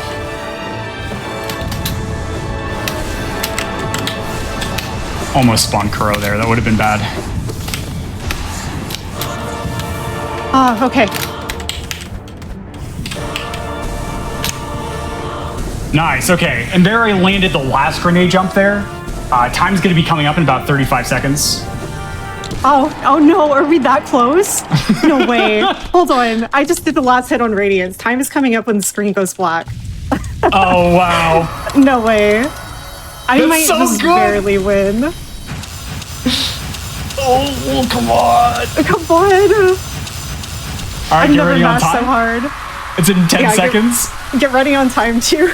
All right, let's go. Okay, I'm going to And do optimization. Time. No way, let's go. All right, GG. and get ready, time. Wow. That was so close. What? Wow. Awesome. It's so good. I am so proud of myself then for that seed. That is so good. That's so exciting. Good stuff. GG. GG. That was awesome. And you hadn't really extensively run that category, right? Like before this, so you had Yeah. like 2 weeks to prep. That's incredible. Wow. Well Thanks. played. So my PB is like a 111 in this now. I still haven't submitted it. Sorry. But yeah, the fact that I was able to keep up with you and you're as incredible as you are with Ori, that's Wow, thank you. I'm very flattered by that. You are also an amazing speedrunner. Aw, stop it. Oh man, my hands are actually shaking. Yeah, same. From that. I always like that Radiance fight is one of the hardest in Hollow Knight speedrunning, like I was saying, and I Wow. still get nervous. Like I've been running this game as long as I have, and I still get nervous on her and Absrad. Word. So what categories do you normally speedrun in Hollow Knight? I mainly run the max percent categories, so 106 and 112 are the two big ones. But I mean, I've messed around with a bunch of different categories. I've helped route a bunch of meme categories. I also really love doing rando. So you can see a good mix of Hollow Knight content. Yeah, that's awesome. That's so cool. I do need to try out Hollow Knight Rando. I just don't know where all the pickups are. Oh, speaking of, if you're interested in getting into Hollow Knight Rando, first of all, it's a really good way to get into Hollow Knight speedrunning. And second of all, we have something called the Rando map mod now. We have so many tools for beginners. So you can see all the stuff on the map. You can enable the entire map and compass without actually having to buy or equip those. So it's really accessible now. That's awesome. I love tools like that increase approachability, right? And like the Ori community is the exact same way. Like both of our communities made these randomizers for free, right? Yeah. You don't have to pay for this. If you just own the base game itself, all you have to do is like go to a website, do a quick installation, just dive right in. Yep. And I imagine it's the same for I imagine this is the same for Hollow Knight, but you don't need to know any speedrunning glitches. You don't need to know any speedrunning tech. We have literally a seed generator option, as well as a slew of new accessibility and approachability features that are coming out for this upcoming version of the randomizer, which I'm showcasing off the beta for here today, which is cool, which actually changes some of the physics in the game to make it more both approachable and accessible. Love it. Awesome. Well, Muffin, you're not going anywhere, but Imre, before you go, why don't you tell everyone where to find you? So I do speedruns, mostly Hollow Knight, on twitch.tv/Imre. I'm also an artist. I've been putting a lot more effort into my art lately, so if you are an art enjoyer, you can follow my Twitter, which is at Imre Quaza, and that's about it. That's all I do. Awesome. Well, yeah. Also, like I said, if you're at PAX West, you have a panel tonight, right? Oh, yeah. Yeah, we have a panel with Keys and Big Honkin' Burger discussing speedrunning at 7:30. It's not going to be streamed, unfortunately. But if you are at PAX, if you're watching from PAX, we'll be there. Awesome. Well, Muffin, you're not going anywhere. Chat, we're going to go on a little break, and then we'll be back, and then Muffin will do some more Ori Rando against some more Ori Vanilla, actually. So don't go anywhere except, to go stretch and get some water, and then come back and watch some more Ori.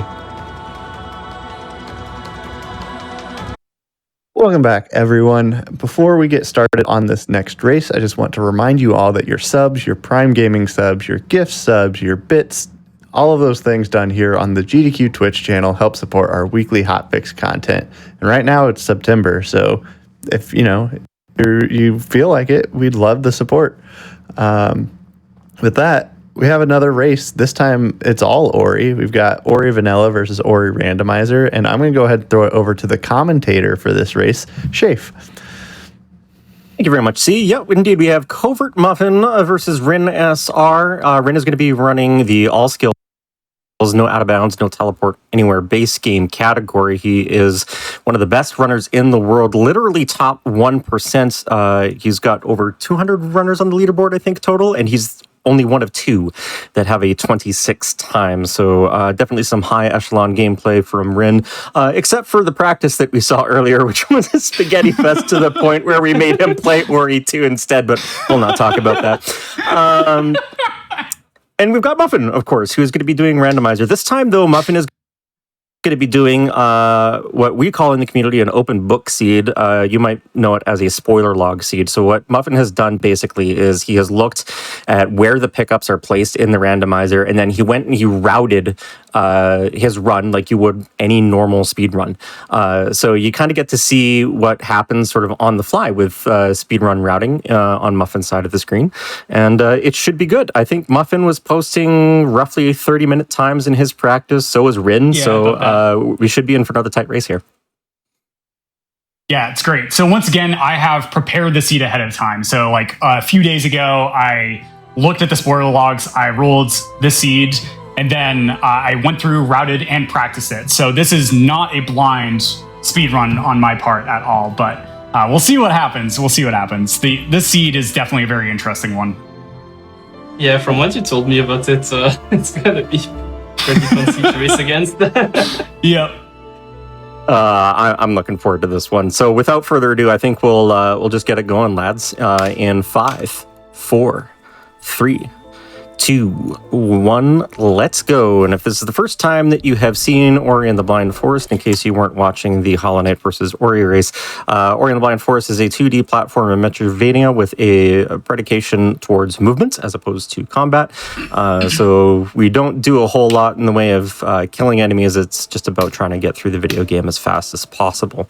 On Muffin's side, right side of your screen, he is doing the randomizer, which means pickups are going to be placed in non-vanilla locations, whereas written on the left side of your screen is going to be collecting all the skills in their intended locations. So, for example, Muffin's going to have health cells and ability cells, energy cells, experience, and of course the skills and world events are going to be in completely random places throughout the world, except for that one energy cell that is the only thing that is guaranteed to be common between both of the runners. And looks like we have a slight advantage to Rin in the early going. I lost like 2 seconds to prologue skip. Nice. World record pace. Never going to recover. Yeah, so here's actually going to be one of the biggest differences between us is that because this is modified in the randomizer itself, I can actually open the teleport menu from anywhere. So because we start with the Glades teleporter unlocked, once you get sign, I can just immediately fast travel over, whereas Rin has to do this pretty tricky fight in order to be able to get to the same space. But Rin is definitely going to be a lot more sort of experienced with the locations of his pickups compared to me. So we'll see how the movement balances out. Besides, like, Rin being a million times better at this game than me. Yeah, but you're one of the top randomizer players in the world, so Yeah. so like, give yourself some credit. Thank you. Appreciate that. You're welcome.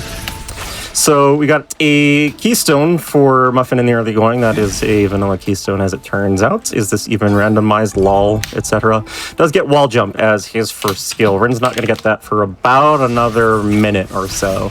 Muffin goes and dips into the water as well to collect a second keystone, then teleports out. I don't know whether or not he's routed Blackroot or if he's going to continue on in Glades, because I have not looked at the spoiler. He is indeed going to Blackroot first. So he gets to go and operate in this very dark, very scary section where you're supposed to be carrying an orb around to light the platforms in the room for you. Oh, nasty death from Rin, left side of your screen, as he showcases Ghost Door for you again. You're welcome. He tried to take a really aggressive drop down through the platform, and he was only on 1 HP, so he took a death. Both of these runners still on 3 max HP, so pretty much anything can kill them. These spikes below Muffin. As thank you for demonstrating that, Muffin. Really appreciate that. Insta kill spikes for him at the moment. But yeah, this Blackroot, you can see he picks up the orb and he puts it down because we're speedrunners and we don't need orbs. Except for later, we will need an orb. Pretty tight wall jump here, actually. Very difficult to get. It does get it on the second try as the orb drops down, picks it up to despawn that wall and collect the keystone behind it. In the meantime, on the left side of your screen, Rin is going to be getting wall jump now in its intended location here in Vodsenka, otherwise known as Sunken Glades. And he has it now. That is, I don't know what you have, about a 320 time. That's Shafe pace, I think. With the death, it's probably more like a 325. I can't look at my splits right now. Yeah, that's okay. But, yeah, it's probably about that. I'm just making some guesses. But everything is just like when oxygen and potassium went on a date. It's okay. We get the pause floats up to the lantern. And so what Rin did there basically was spam pause real quick, because when you pause the game, it freezes your physics, but sort of preserves your momentum behind it because it wants to make sure that you know what you're doing when you unpause the game. So you can gain a little bit of extra height by doing that, or rather, sustain your height for a longer duration. And that allowed him to basically skip navigating through that section just a little bit. He is going to go and put this pedestal now. Sorry, that was Muffin that did that, and I have my screen swapped on. I think Rin is also going to be doing pause float, so it's all Rin will be doing it. Yeah. So you'll see it again. Yeah, on your left side. So Yeah, Muffin is doing a cutscene skip here with a save anywhere. That trick, basically, we trick the game into thinking we have closed the ability menu, but we haven't. That allows us to gain control of Ori and move behind the ability menu. Then when we level something up, the game saves. And that is how he's able to move through this cutscene, go grab Glide behind the Crushers, get an additional keystone on the dash tree, which of course was not dash. And some blind movement in behind it. He does not have dash, so he doesn't have to worry about falling into the pit. Gets double jump in Blackroot, very nice. Double jump is a very high quality of life skill, not required for anything that Muffin needs to do, but if you can get it early on, you definitely want to, and since Muffin has access to the spoiler log. Because I have 3 skills now, does that mean I'm in the lead? I do believe that does mean you're in the lead, yeah. Since Rin is trying to collect all the skills and he only has 2 of them. Yeah. And also trying not to miss the cycle that's coming up. It's incredibly tight. Let's see if I can get this. Brutal what Rin is going for, and he takes a death on the laser, but he does get an opportunity immediately after, thanks to that safety save.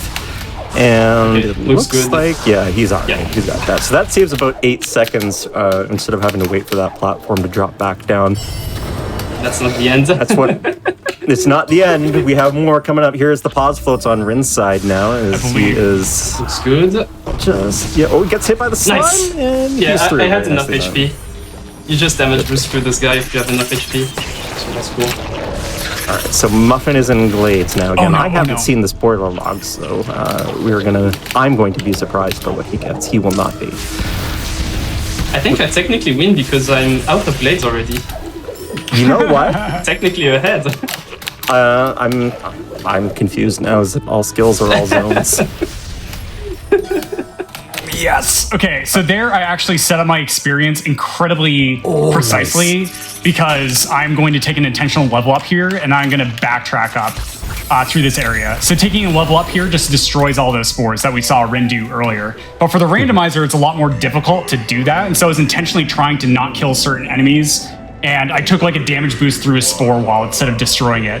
To just try and set that up. And that's actually going to save me like a number of seconds. So that was really, really good. Yeah, XP values in the game are randomized. Like the experience values in the base game, you have like 50 and I think 50 and 100, 200 XP, but they're static. They don't change on any given playthrough. But in the randomizer, those values change. So very heads up play from Muffin, knowing where his experience was at and being able to route that in and knowing that he wanted to come back through here, sort of the way that the base game run goes. Very well done. Yeah, it's much harder to route the XP in Randomizer because of what Chick mentioned. In all skills, you kind of just know what the XP you're taking and what enemies you kill. Much easier to plan, but because Muffin has access to the spoiler log for this particular race, he was able to put that in as well. So Rin is trying to negotiate our friend Billy here. He is a squirrel/frog, aka Fromky. And we're trying to carry him to the door so we can get a timed level up, which refills our energy. We had to, which we put into the door. Oh, no, okay, he's fine. We're fine. All right. That was some Do not try this at home. Try this at home. Some awkward movement there coming out of Death Gauntlet, but he had it. So yeah, we got the level up there to refill our energy. We had 2 base, put 2 in the door, then got the level up to get an extra 2, and that allows us to break into Grotto earlier than intended.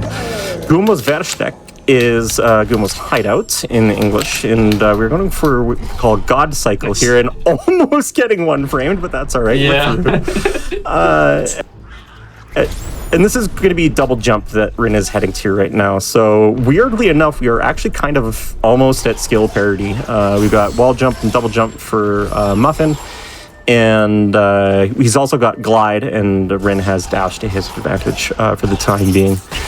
This is a cutscene that Muffin is watching, and it looks like he wants to keep it. If you skip this with a save anywhere, you don't have that teleporter unless you find the pickup in the world. Yeah, somewhere. so we're going to be backtracking here later, and the place where Grove TP is actually on the Grotto mini-boss, which Rin skipped over by like dashing through the Crushers, because he didn't need the Keystone, because he did the Frankie walk, instead of having to spend the 6 Keystones to get up to where I am now. But here, we are going to have to backtrack here later. first up here in this tree is going to be Charge Flame, which is going to be incredibly useful for breaking blue things. Nice. Okay, that is an incredibly difficult jump sequence that I just did. I'm going to have to do that 2 more times the seed. On that particular tree? Yes, on that tree. Interesting. Optimally. Yeah. And so it's all because there's going to be a 4 energy door in this area that I'm going to be going to immediately after this called Spider Sack area that requires 4 energy to open it. And we can only go up to like 3 energy pretty early on. And behind that energy door is going to be Charge Jump. So using Grove Teleporter to backtrack there in order to be able to get Charge Jump later is going to be required to go fast in the speed, because we are going to be getting something known as Grenade Jumps, which is my favorite glitch in the randomizer. Muffin and Grenade Jumps. Name a more iconic duo, I dare you. Okay, so here's the second iteration of the really difficult jump sequence. Oh, almost. Yeah. So each one of these, there we go, third try. Requires me to jump at like really, really specific heights, like almost pixel perfect. And then like in very specific ways, because there's like half a dozen different ways to actually be able to like jump off walls and stuff in Ori, in the ground. So and worth noting, one of the reasons that's difficult is because the geometry in this game in terms of its collision is pretty much exactly as it's drawn. So when you see Muffin has just a bare little small threshold of space to be able to make the jump, there is no extended hitbox or anything for him to work with. So yeah, precisely. I'd just like to mention that I skipped taking the Swan Teleporter, which is not normally something you'd see in all skills runs. This will come into play much later, and I bet Muffin is really happy about it. Yeah, I'm so glad you're doing that route. I love that. The reason, just for a heads up for later, is because of grenade jumps. Yeah. And we just talked about Muffin and grenade jumps. So okay, I'm just gonna... I have notes here on what I'm supposed to do. Okay, I remember what I'm supposed to do. I remember. Okay. All right, so Rin is now carefully managing his health. Again, he's still on 3 HP. You can opt to do 4, even 5 HP by the time you get to Ginzo if you want to learn this game. But Rin, being one of the top players in the world, throws caution to the wind and comes in here on 3 HP, which ironically is kind of easier to manage your health because of the damage the spikes do here in Ginzo. They all do 2 damage, so you can get yourself down to 1 HP for intentional deaths very easily. Yeah. But he's in the Ginzo. Go ahead. I wanted to say, after this mini-boss, I need to be at a very specific HP amount because of the damage boost that we have to do. So we are in the Ginzo tree on Rin's side. I think that was a 4 cycle. I wasn't paying too close Yeah, I attention. missed it by 1 shot, so it's not a big deal. And it's a tree in a tree. We heard you like trees, so we gave you a tree in a tree. This is where we get Bash. If you missed the previous run, this is where Bash is in the base game. One of the more recognizable skills in Ori and the Blind Forest in particular. Ori and the Will of the Wisps has a little bit more skill diversity, so possibly not quite as iconic, so to speak. But once you get this, you can do a whole bunch of different stuff, particularly in the randomizer. Bash is very, very powerful. So do you have Bash routed in this, Muffin? Actually, Bash is the only skill that we will be skipping is going to be Bash. In the seed. Yeah. That's pretty interesting, because I think you can get like almost all the pickups in the game with literally only Bash, if I'm not mistaken. Yeah, Bash is just in a pretty atrocious location, so because we get like grenade jumps and like teleporters, it really doesn't matter for the seed itself. Yeah. Yeah, if you have a vector indicator, there's actually a Plando, which is a planned randomizer that exists where you have Bash and that's it, and you have to finish the game with it. It's wild. Yeah. Why am I not surprised that exists? Okay, so I forgot to turn in a mapstone a little bit earlier, so I'm going to do that now. So the first 2 mapstone turn-ins are going to get us 1 keystone each, which is going to be important. Like, especially for routing randomizer, like keystone optimizations are probably one of the biggest deals when you're learning how to go fast. Yeah, for sure. Which is cool. And knowing key dupe locations too. Yeah, for sure. there's a bunch of different places that you can key to, but some are extremely fast and others are extremely slow. Thanks, Sigma.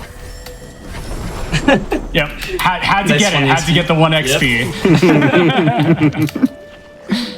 So the joke with that is this was heavily inspired by the Link to the Past randomizer, and Sigma Sign, who's the original developer of the randomizer, ended up putting in one single pickup for that equals 1 experience, which is an homage to the single arrow pickup in A Link to the Past. But here we just got Mega Energy, which we're going to use. It's a temporary battery of energy, and this is going to allow us to be able to get Charge Jump, and then with Charge Jump, we're going to go get another energy cell, and then we're going to go to lower left's Gumo hideout. So here is going to be the last iteration of the really difficult double jump tree chain before moving on. And we're going to be getting Charge Jump, Climb, and Grenade very, very quickly. And then things are going to start zooming. So the trick that you're seeing on Rin's side was actually discovered in Randomizer Swamp Entry because of Dash and being powerful, and someone, I think it might have been you, Muffin, figured out. Sigma was the one who Sigma? routed it in. Oh, yes. Okay. Yeah. But yeah, we figured out that projectiles can break floors, so when you don't have Stomp or a Climb Charge Jump to do that, you can use Bash to redirect projectiles to do that, and that particular trick was discovered in Randomizer and then implemented into the base game, which I think is pretty cool. Yeah, it saves like 50 seconds in all skills, That's and a we lot. never complete Genzo 3. Like, I'm never going back to Genzo now. Yeah, Which is so like sad the because we don't water's- hear the music, but Yeah, Yeah. I was gonna mention that. yeah, so the water is going to be poisoned for Rin for the entire duration of the run, including the section of the final escape. So we could actually finish the game on just 3 HP if it wasn't for the poison water. But we have to get 5 so that we can damage boost through it. So that's Grenade for Muffin. He's got 2/3 of the Triforce, as well as picking up extra Air Dash, which is a bonus thing that is put into the randomizer. Just some quality of life for movement stuff to make things more fun. And Yeah. he's setting up a save anywhere here for yeah, save drop down. And correct. yeah, okay.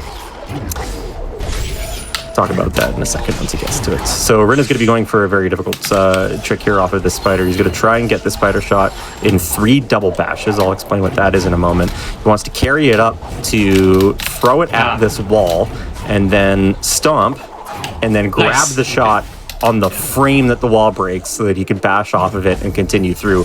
That is very Nice. difficult to do. He gets it first try. It did have to throw in an extra bash, but that's okay. That was previously thought to be TAS only, and then crazy people figured out how to do it RTA. It saves 2 seconds. It's worth it.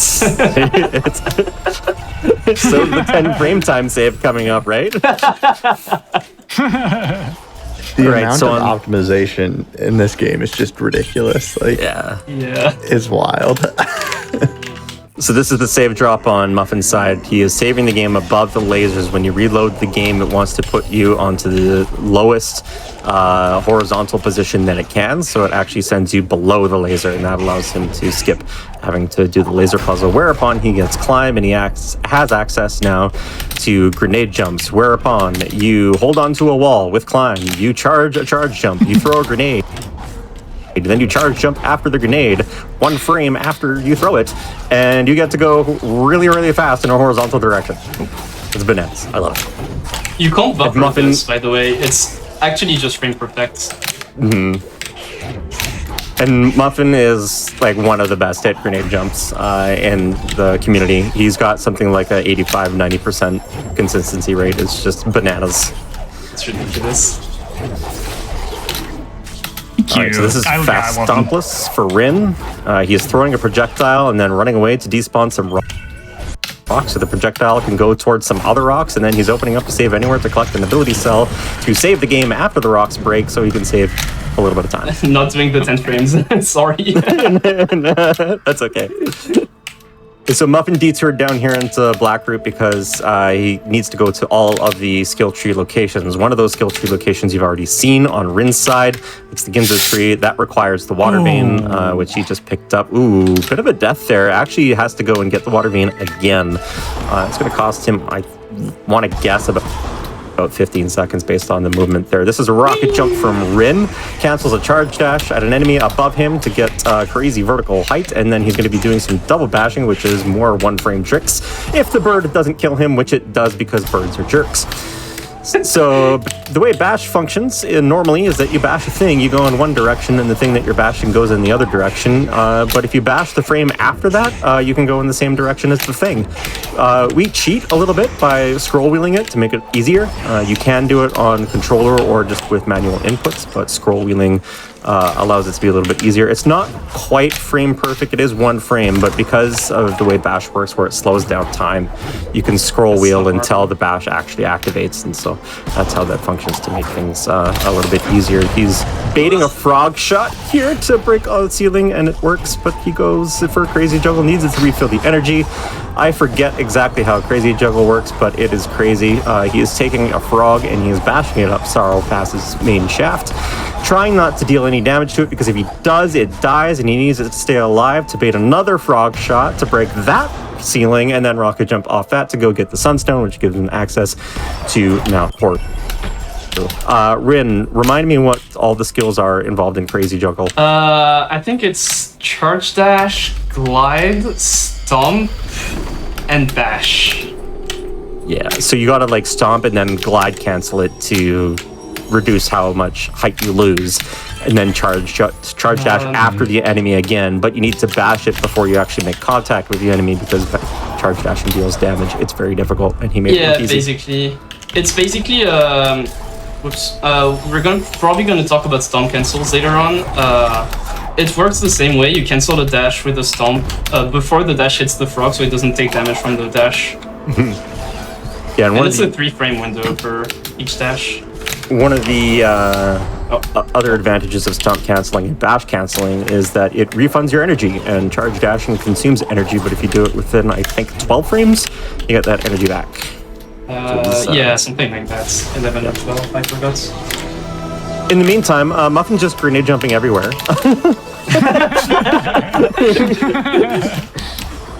He did pick up the Valley Teleporter, which gives him access to left side without having to go stomp the pegs and do the Valley entrance stuff that you saw on Rin's side. So he has fast access to that. He also has just the Water Bane. Still needs the Sunstone in order to be able to gain access to the final dungeon of the game, Mount Horu. I don't know where that is. Again, I haven't looked at the spoiler. I'm just here for the memes. So it is. No! So Dash is in Forlorn, and Sunstone is in Valley, right outside of Forlorn entrance. Oh, okay. So I'm going to be coming into Ginso Tree, which we saw Rin do earlier, but with a lot more skill, so it's going to go a lot more quicker.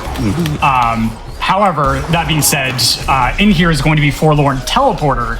So I get the Teleporter, I teleport to Forlorn, get Dash, go outside for Sunstone, and then I just ship it and send it in go mode.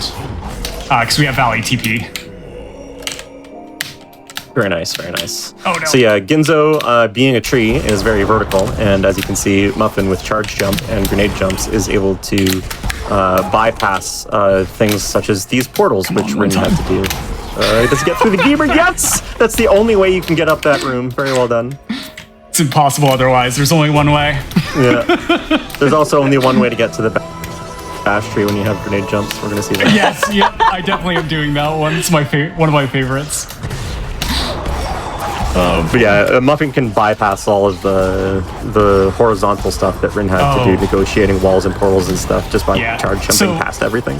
This is incredibly precise, and I got it first try. Let's go. Nice. Sea Flame redirect for the block puzzle. That's really tight. Oh, nice. Yeah, it's really tough. So Rin can die at any point. Just so you're aware, this is Misty Woods that he's in, and everything here deals 3 damage. So if he makes a mistake, he's dead. Good thing he's not going to make a mistake and take a nasty death without placing a safety save. It's okay. Anyone who's seen my All-Cells runs know that I have never died in Misty before. Never. Especially not by charge dashing egregiously into spikes numerous times. Nope. Never happens. Oh no! This is bang bang. Bang bang panic die. Yeah, bang bang. Panic die is the name of that trick. Okay, that's not the biggest death it could have been. If this was an actual attempt, Rin wouldn't have placed a save at all. Oh It would have yeah, been all that the was way just back a at the pine reset. tree. Yeah. Yeah, it's just a straight up reset. But he was only about halfway between Climb Tree and the Misty mini bosses, so it's not as bad as it could have been. That's for sure. That is a very close stomp to the spikes. Jeez. If you hold Stomp here, the spikes won't hit you because like Stomp actually makes you invulnerable. You can die to hitting spikes while stomping, but it's pretty specific cases. So you can use it to cut corners. Just on 1 HP, which is basically 3 HP in Misty, so that's alright. Okay, and that is bangs him. Yeah. And intentionally timed level up, we actually route our XP all the way to this point in the run in order to gain that level up so that we can refill our health and energy after the mini boss fight. So it's pretty precise routing overall. Yeah, some of you might have noticed that when I reach a skill tree, I'm almost always at 0 energy. That's because they actually refill our health and energy, so we can use that to route our energy and do more chart dashes. It's really, really tight, especially with that route that I'm going to do. Yeah. Grenade jumping moves you so fast, you have to wait for the next scene to load. Yep. I might have missed a keystone somewhere, so we're gonna have to improvise, but that's okay. That's okay. I think I'm okay. We'll find out.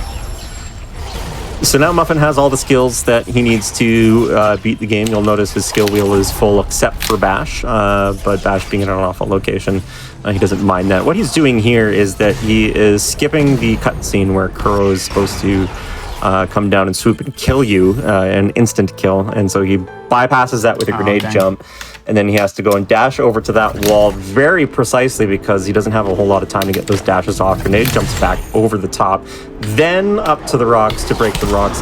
Yeah, he can get the rocket jump there, he's fine. And then he just stops through them, and it's good to go. But when you do that trick to skip the insta-kill, it turns out that you can't save until you save the game on a teleporter. So just gotta be cautious about that, but you know, maybe he won't. Maybe he'll just decide to go into Sorrow and yellow it. I don't know. I'm not his dad. Yeah, I might pull up the spoiler and check to see where a keystone is. I know. Yeah, I know I'm missing at least one, but they might just be in Misty. So I'm just gonna check these down here and then go into Misty and hope that I just find one on the way to the tree. And then if not, I'll just open up the spoiler log. No problem. Yeah, it's just all experience. Yep. With this skill set, they're very quick checks to do. Oops. Rin, in the meantime, is on his way to Mount Horu now. He is... Oh, wow. Yeah, you're going to win. He has collected all the skills. Okay. He has gone up to 5 HP now. That is the last HP that he has collected in the game.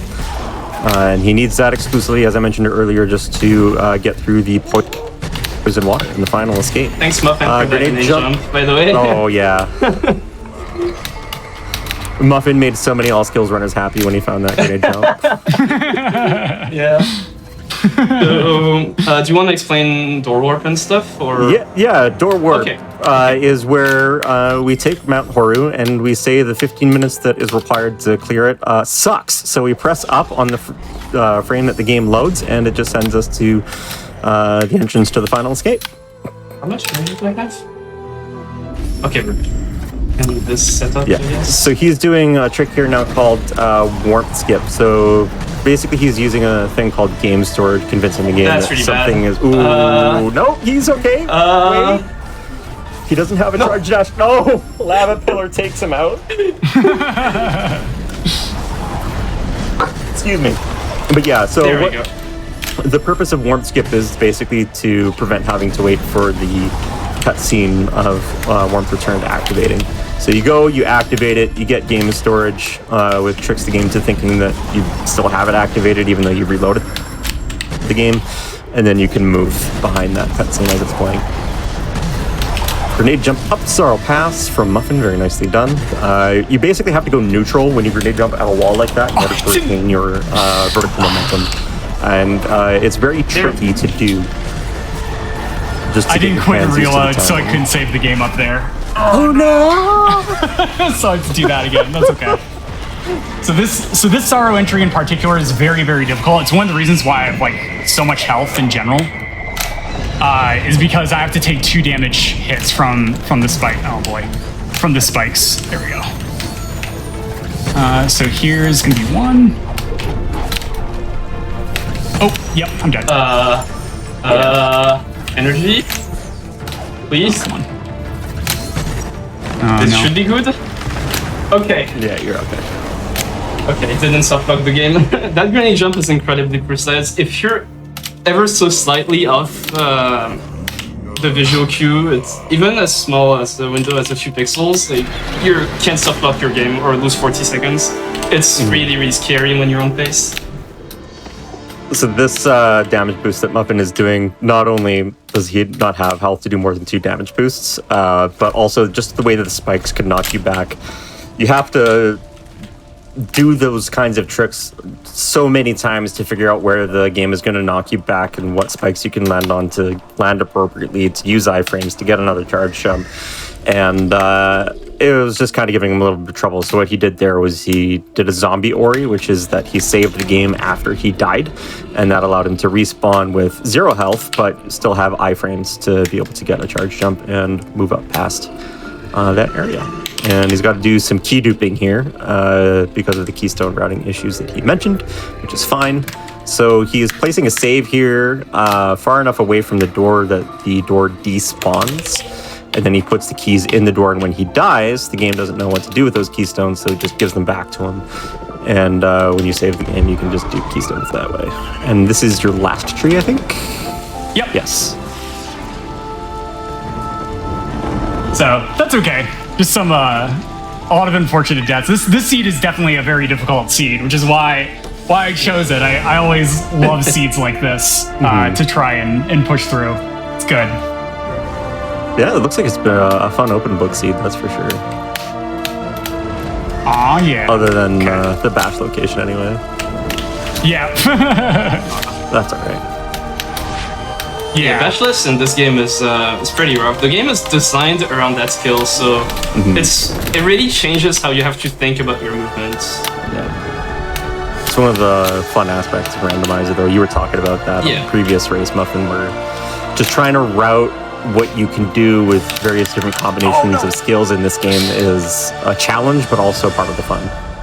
Yeah, it's definitely one of the reasons why I just burnt thousands of hours into the randomizers, because like all of those unique routing things, like there's so many unbelievably precise sequence breaks in this game, and only a handful of them really get to be shown off in the normal speedrun. But the randomizer, you have to be able to just pull them out of your pocket at like a moment's notice, which is unbelievably incredibly difficult to do. Like the final escape itself has like 10 plus different iterations on starved skill sets that are each having many incredibly unbelievably difficult portions of it to do. And so like for the tournaments and stuff, the final escape absolutely is like my most practiced segment out of everything for that reason.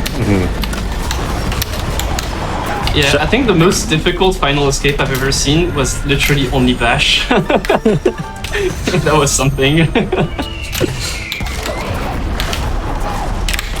That's wild what you can do in this game. Yeah. For sure. Shout outs to having C Average as the host for the show, by the way, because I totally forgot to call out time, and he's just on top of it. Yeah, my bad. I think I actually tied your PV shape. I have 30-31, so... I don't know you're ahead of me by a minute. Oh yeah, it's 31-31. My bad. Don't worry, very soon my time will be less than that, so...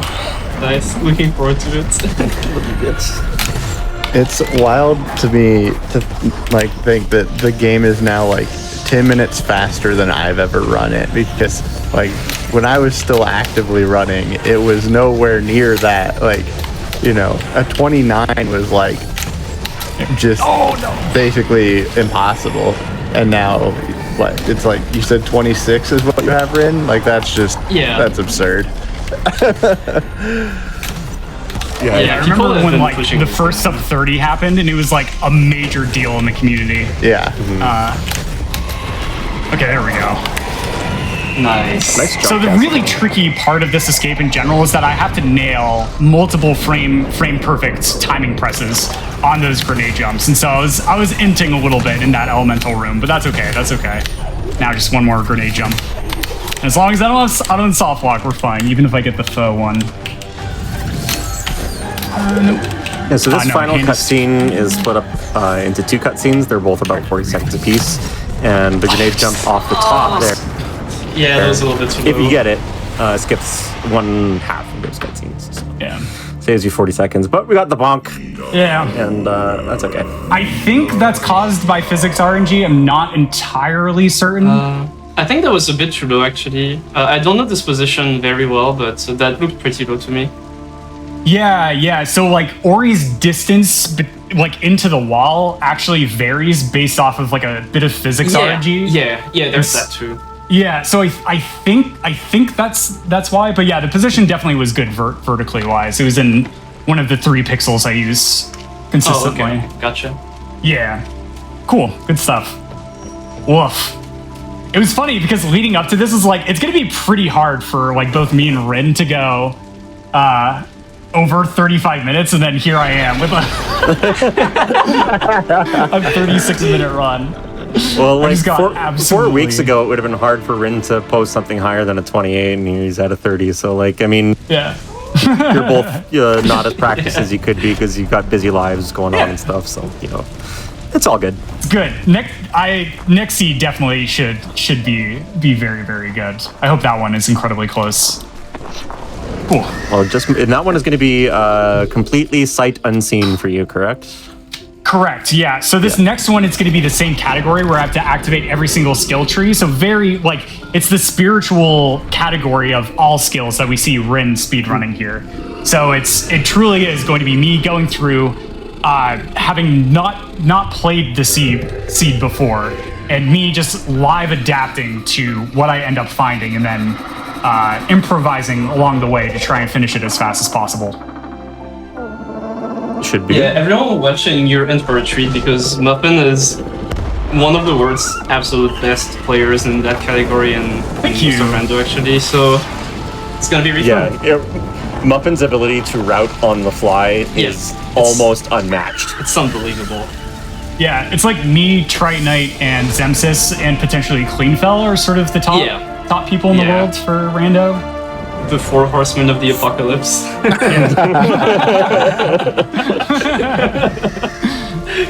Awesome.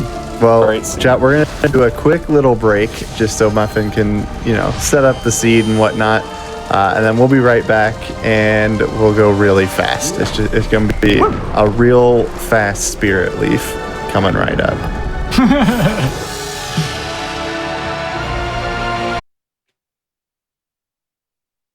All right, everyone. We've got one more Ori race for you tonight. So Rin's going to be doing the same thing, going real fast in all skills. Muffin's going to do all trees again, but this time instead of knowing the seed ahead of time, it's just been vetted and it's known that it's going to be fast. But Muffin doesn't actually know where anything is. We just know that it can be a fast seed. So it should be pretty fun. Just a reminder, if you're somebody that's watching the recording of this on YouTube right now, if you want to catch our live programming, you can go to twitch.tv/gamesdonequick at 7 p.m. Eastern on weeknights and 1 p.m. Eastern on weekends to see us live. We'd love to hang out with you. With that, Shafe, if you want to go ahead and take it away again, I'll hand the reins over to you. Yeah, sounds good. So we have Muffin on the right side of your screen. As he mentioned, he is going to be doing the randomizer. He does not know where anything is this time. He's got to figure it out as we normally do in randomizer playthroughs. And it should be a lot of fun. Like C said, we had somebody look over the seed before to make sure that it was fast. And that's it. That's all we know about it. Everything else is going to be sight unseen for Muffin. And then on the left side, you've got SR, who's going to be trying to beat my time once again of 31:31 as the world record holder. We'll see how he does. He got a lot of the hard tricks, which for being a little bit rusty is pretty good. So without further it's all that ado, matters. yeah, exactly. Without further ado, this time in Russian, we are going to be starting in 5, 4, 3, 2, 1. Let's go.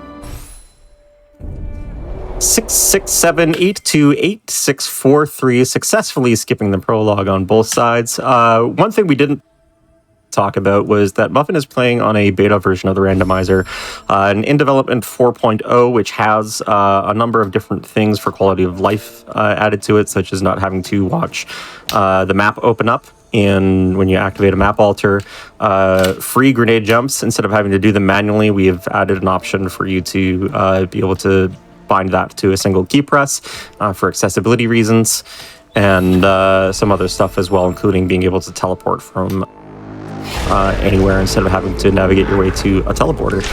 If you're interested in any of that, that sounds like a good idea for you. OriRando.com for that. And if you want to check out the vanilla speedrun, speedrun.com/Ori_DE is where you can go. The community is amongst the most wholesome that you're going to find in all of speedrunning. You'll get hugs for sure.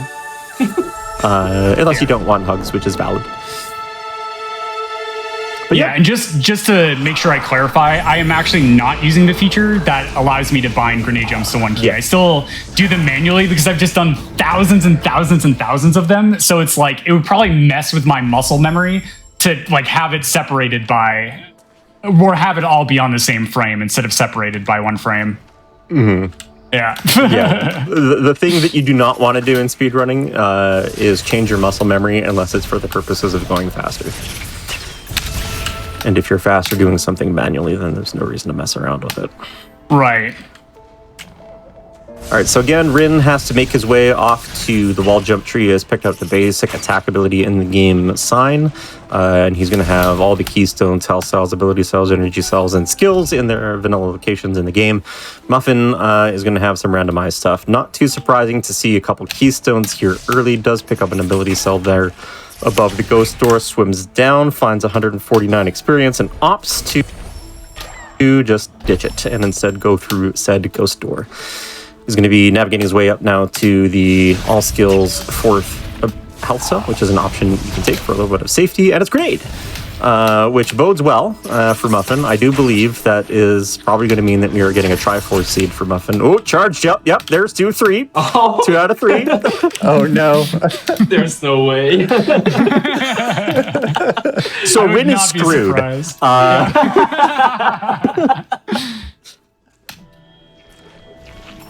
No, we'll see how it pans out, but I'm smelling grenade jumps. And just like that, Muffin's in the lead. He's already got 1 tree. He's activated the charge flame tree. Successful flower skip from Rin, which is PogChamp. You bounce on that flower, you lose like 2 seconds. Yeah, it's really precise. A lot of the movement in the early game before you get dash is much more precise than it looks. There's just billions of micro optimizations. That's it. A few frames here and there. 4 health for Muffin, which is nice for safety in the early going, especially when you go into Black Root.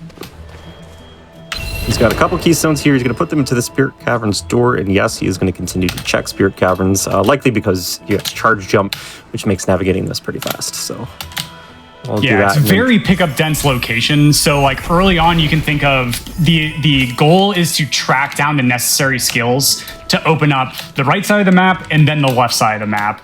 And so checking areas that are early in logic that have incredibly high density of pickups means that you have a really decent probability of tracking down your first or second power skill, which is charge jump, dash, or bash. And I already have charge jump, which is going to be really good. So right now I'm either looking for climb or I'm looking for something that gets me to the right side, whether it's like bash or stomp, yada, yada, yada, just anything. And then like dash is just really going to be the thing that cuts seeds down by minutes every single time you find it. Mm-hmm. So you normally break seeds down into like 3 sections in your head, right? The way that you play them? Yeah, you can definitely consider it in that way. There's a little bit of weirdness, especially for instance, thinking about Black Root into the right side of the map versus like going through Spider Sack area, which is the normal route, versus going through the 4 energy door that we see Rin going through in a little bit when he does the Frankie walk. And so it's really all about like what gets you to the next tree, right? So with a lot of really advanced routing, what I coach people on whenever we have tournaments and stuff like that is like, what is your objective? What are you pushing for? Right now, my objectives are twofold. I must activate every single skill location before I can start and finish the final escape. And then the other objective is getting the necessary skills to be able to get access to every single tree and be able to do the final escape itself. And then tertiary, I guess, is like tracking down Water Vein and Sunstone. Yeah, that kind of just dovetails into finishing the game and getting to Bash Tree, obviously, because you need to get to all 10 trees. Yeah, do you want to explain the clue system really quick? Yeah, for sure. So when you come out of this essay, if you could all pee real quick. I have 2 trees. Yeah, so you will see up there, you see 2 out of 10 trees, 0-9 maps and pickups, and then Water Vein, Gumon Seal, Sunstone with question marks. And those question marks are there because when Muffin activates trees 3, 6, and 9, each of those markers will give him a clue as to where one of the dungeon keys is located. It will be randomized. He doesn't know that he's going to get the Water Vein clue first or the Sunstone clue first, but it will give him a clue as to the biome in which the dungeon key, one of those dungeon keys is located. So you always want to see in typical randomizer settings, you want to see Water Vein or Sunstone as your first 2 clues. You do not want to see Gumon Seal because, typically speaking, we have no need to go to Forlorn. But it would be helpful to get that if, for example, our first clue said the Water Vein was in a Forlorn, then we would definitely want to know where the Forlorn key is. Wind Restored here, potentially comfy for Muffin. So far, it will not mean anything because he does not have Glide. Let's see whether or not that changes. Okay, I went really close from leveling up here, but we're good, we're good. Yeah, nice. 4 XP away from leveling up. The Frankie that he needs to kill for the timed level up to break into Grotto gives him 19 XP, so he can be anywhere between 1 and 19 away. But he is doing what is known as the Quick Flame route. You have 2 options for one of your first level ups on the ability tree, which is Quick Flame or Spirit Magnet. Spirit Magnet does exactly what it sounds like. It magnets experience points to you, and Quick Flame gives you an extra shot on your Spirit Flame. For safety, for newer runners, we recommend doing Magnet, and for more advanced runners, we recommend doing Quick Flame because it makes a couple of things faster. And this Frankie here, because we want to collect his experience, when you take the Quick Flame route, you have to be extremely close on the Frankie killed in order to be able to get all of the experience. So it ends up being just a little bit more precise, and sometimes you're not going to get all of the experience if you shoot too early. Oops. So we see on Muffin's side, the Sunstone is in Swamp, so that's good to get for a first clue. As Bryn continues luring Billy off to the right-hand side here to break into Grotto. Yeah, so I also found Stomp on the dash gated pickup. So basically in the randomizer, there's a form of logic that guarantees every single seed you start is finishable. And so that pickup in particular where I found Stomp, the randomizer logically says it is impossible to get that pickup unless you have dash. But of course I did a speedrunner sequence break by going over the crushers in order to find that. So if Stomp is required access to the right side of the map, we might just find dash really, really early here. It's entirely possible. But it looks like no. Okay. Not yet, anyway. But still good to know. It's one of those, one of the key aspects of running a randomizer, any randomizer, is understanding the logic and how the seed is generated and what it expects you to do. And a lot of randomizers these days have various different difficulty settings, which will sort of scale based on what you know for speedrunner tricks, basically. And we have that in Ori too. We have expert and master mode randomizers, but the standard version, which is what Muffin is playing on right now, doesn't expect speedrunner tricks so much as it does just some knowledge things, but it's pretty few and far between. Yeah, you could even learn the randomizer by not learning any speed running tricks. Like there's a difficulty mode that doesn't expect you to do anything, that any speedrun trick at all. Like you could literally just complete the game once and launch the randomizer with that diff settings, and you would be able to complete the seed. All right, so another zombie Ori here from Muffin to bypass through those lasers. Very nicely done. And also to collect this experience up top. Looks like the save was a bit low. Gonna have to try and navigate a jump to be able to go away from those spikes. And very nicely done. Gets the Gumon seal for his trouble, which may or may not be required, but it's nice to have in pocket in case Forlorn does end up being where the water main is. We hope it isn't there, because going to Forlorn can be a little bit troublesome unless you get the teleporter, but to see how it pans out. Still has the save anywhere up because there is a cutscene here he wants to skip, so he activates it, levels up the ability and reloads the game, and the cutscene is considered to be watched. And in the meantime, Rin is currently performing what is sort of unexpectedly one of the more difficult splits in the game. We call it Enter Genzo because, we go into Enter Genzo. That's what we do in this split. Speedrunners, we're amazing at naming things. And we were talking about how the geometry of this game is pretty much exactly as it's drawn. So what Rin is trying to do is basically time his wall jumps and double jumps in order to be able to climb up as quickly as possible and avoid the amount of time that he is making contact with the wall. And to be able to do that quickly is very, very difficult and has a lot of very small optimizations in that split that end up being like 30 seconds worth of time save just on jumping, which is bananas. Ridiculous, yeah. I also just got a really, really tight cycle. As with the run before, for those who are already there, I'm going to skip taking the Swan Teleporter, which you won't normally see in the majority of speedruns. It turns out it's a pretty recent route that stays 4 seconds, and it's Muffin's favorite route. Yeah, I kind of forgot to talk about that Grotto TP thing last run, so I'll try and make a point of talking about that.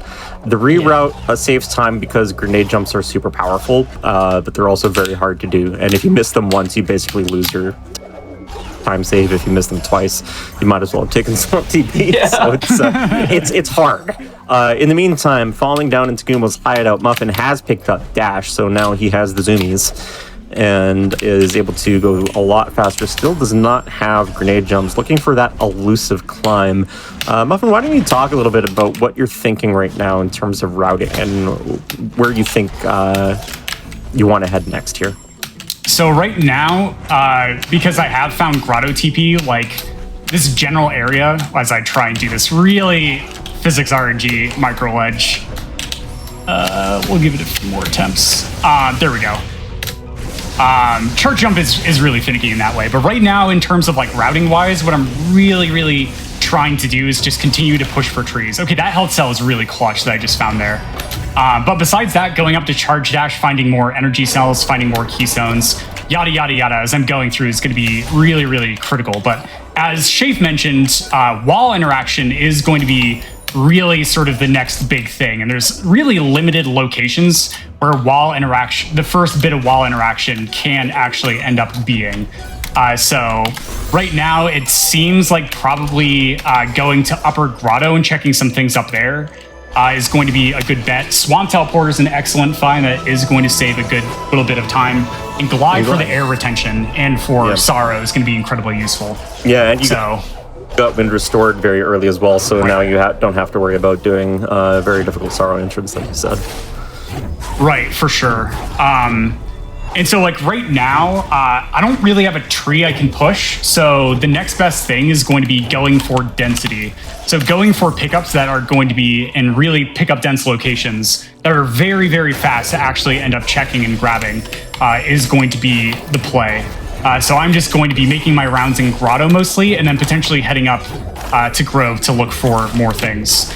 But besides that, it really is just like finding that left side access, the ability to go to the left side of the map, which is going to be the next big gate for me besides like dungeon keys and then finishing out right side trees. Yeah, so the way that Muffin is kind of parsing the seed is, okay, early game and resources, finishing up right side, finishing up left side, and then finishing the game. Right, exactly. And left side has 3 trees. It has the Feather Tree, Climb Tree in Misty Woods, and Charge Up Tree up in Sorrow Pass. Sorrow Pass is sort of the one that you have to think a lot about if you don't get the Sorrow TP in terms of the various different ways that you can sequence break into Sorrow, either through the all-skills Sorrow Bash or the zombie Ori that you saw him do in the last seed, or grenade jumping into the spikes, etc., etc. The various different things that you can do, rocket jumping off one of the frogs down below or whatever. So just a lot that you kind of have to keep track of in a randomizer setting, which is true of most randomizers.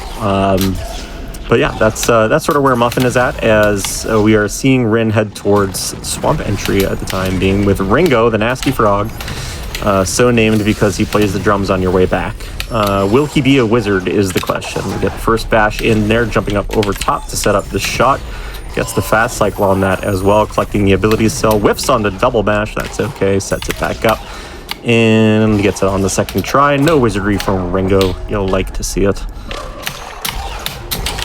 Sometimes you can drop double dash. We don't really know why, but we have theories about why it might happen, maybe because of the lag caused by water shaders. So that happens a lot in Thornfell Swamp, which is where we do a lot of the dashes. Yeah. The reason that we theorize that is mostly because the more experienced runners have all sort of experienced the swamp double. Like when you start to incorporate more and more double bashes into your run, you notice that you're dropping a lot more in the swamp area than you are anywhere else. And so that's kind of one of the things that we think might be the reason, is the additional lag frames generated by water shaders. Nice little glide cancels there from Rin. Basically, he's canceling his dash by pressing the glide button. And that allows him to do a short dash, so he doesn't have to make contact with the wall. And then he can just drop straight down. So one of the micro optimizations that Rin is performing, and Ringo plays nice on the way back. And we are heading now towards the Spider Sack double dash chain once again. Extra double jump for Muffin. Nice for quality of life. Now has triple jump, can work his way up to quad jump if he wants on the ability tree, which could be very good. And he is also in Swamp. A little bit of a high vibe between the ranks. Keystones in the door, and I love small optimizations like that. Throw the keystones in the door, and then as the animation's playing, you go and do a couple checks. That's one of the small little things that makes playing this game fun. And once again, Rin proving that he's a robot. I didn't get the 3 double bash method though. No, but you still got the stomp bash, which is the important part of that trick, and just bananas gameplay.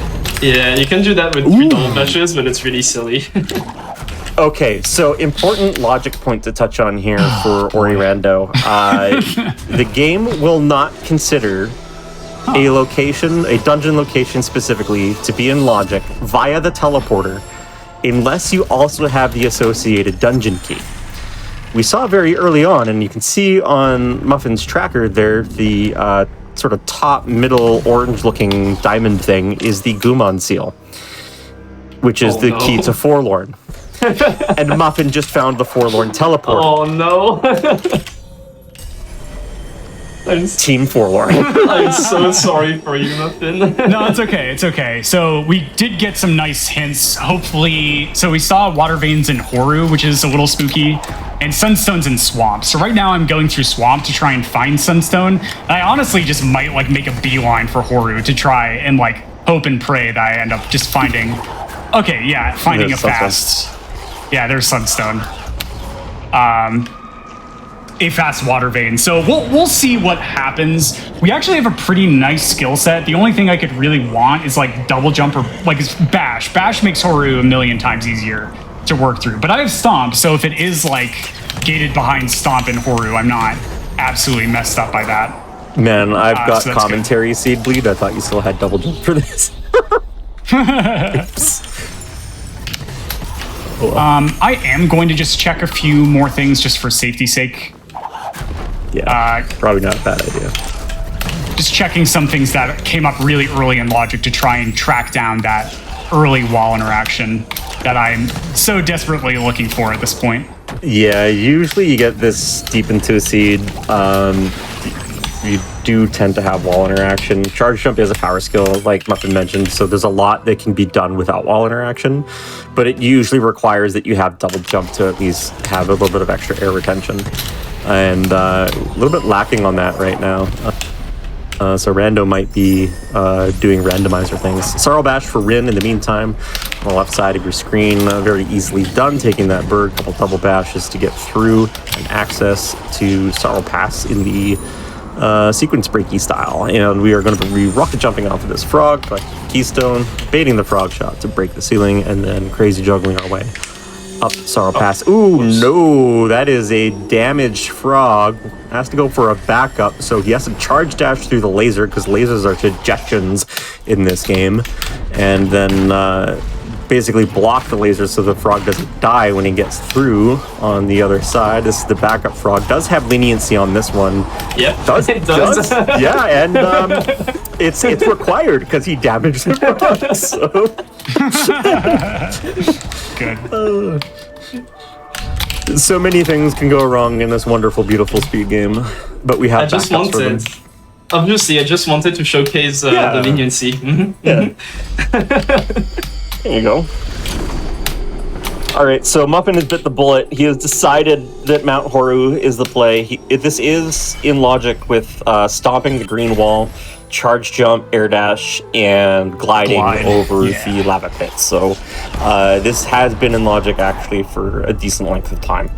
And it's also the final area of the game, so there's a teleporter here that Muffin can activate in order to make his access back to this area later on in the seed a lot faster. So it's not a bad play by any stretch of the imagination. He's not really losing time by coming here because the teleporter's right there next to the final escape. So it allows him to get some checks. Oh, and a fast water vein too, right below the teleporter. So he is zooming off the Ginzo immediately. Yeah, and, immediately. Do you have Valley or Sorrow TP in this? Currently, not relics. Remaining, I do not have Valley or Sorrow TP yet. Okay. So no easy left side access yet. You mean you don't want to do charge dash aiming redirects? That's one of them. I could actually go through the Valley entrance we saw Rin go through in order to get access. It's very difficult to do so I would rather not. But here actually in Ginso, this is going to be pretty tricky because I don't have wall interaction. So there's going to be a number of areas that can be pretty tricky. I think I have to do this, but that's okay. I am a trained speedrunner. But I'm really hoping... The good news about Ginso is that it's pretty quick to get through, and it has an incredibly high density of pickups that are also currently in logic. So that basically means... I think that was too late, yeah. So that basically means we could just find our next power skill in here. Oh no, it's too high. Yeah, just by a pixel. Okay, that's okay. All right, that should work. Nope, it was too low by a pixel. You moved the block into that one, actually. That one's too high by a pixel again. Okay. At least I think that's how that looked on my screen.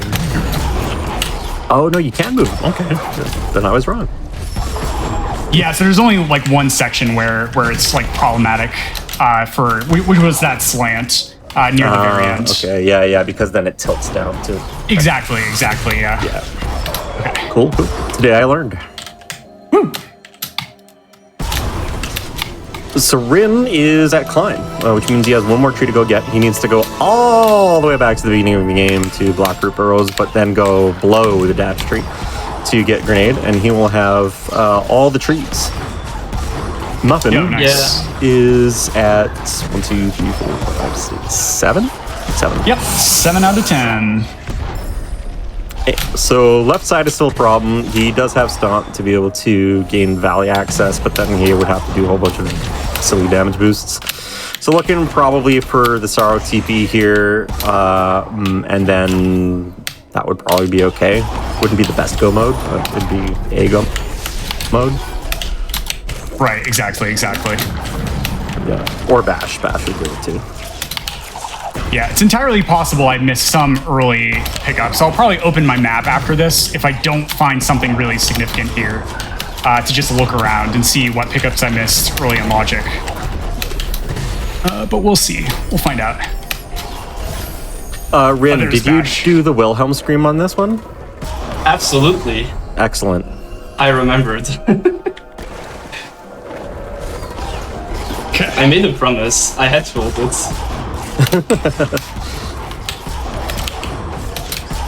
All right, so a bunch of charge dash stomp cancels from Rin. You can see that energy dipping and then climbing back up. That's a result of stomping 12 frames after a charge dash, and then you recover your energy. Intended mechanic in case you charge dash your way into a cutscene. The game does not want to punish you for having done that, so it will refund your energy, and we as speedrunners go, oh hey, thanks, and we use that with stomping and bashing. So now Muffin has bash and 7 trees. He has the dungeon keys he needs to finish the game, but Rin is fast approaching the end of said video game. Just going through here behind the save anywhere into Black Burrows, charge dashing up to that bird and then dash gliding over top of the cutscene trigger and skipping it, and he will be collecting his final skill tree, the grenade skill tree. Wall jump, oh my god. There it was. Yeah, that came very early in logic, so that's not surprising to see wall jump there. That's why I was still checking things just in case, but this is definitely skill go mode for me now. Yeah, that's a case of rando being rando, you know? Yeah, for sure. That was good, very fast seed. Let's see what the end time is. Yeah, you have your requisite 4 keystones even, so like, you can just go. Right. Oops.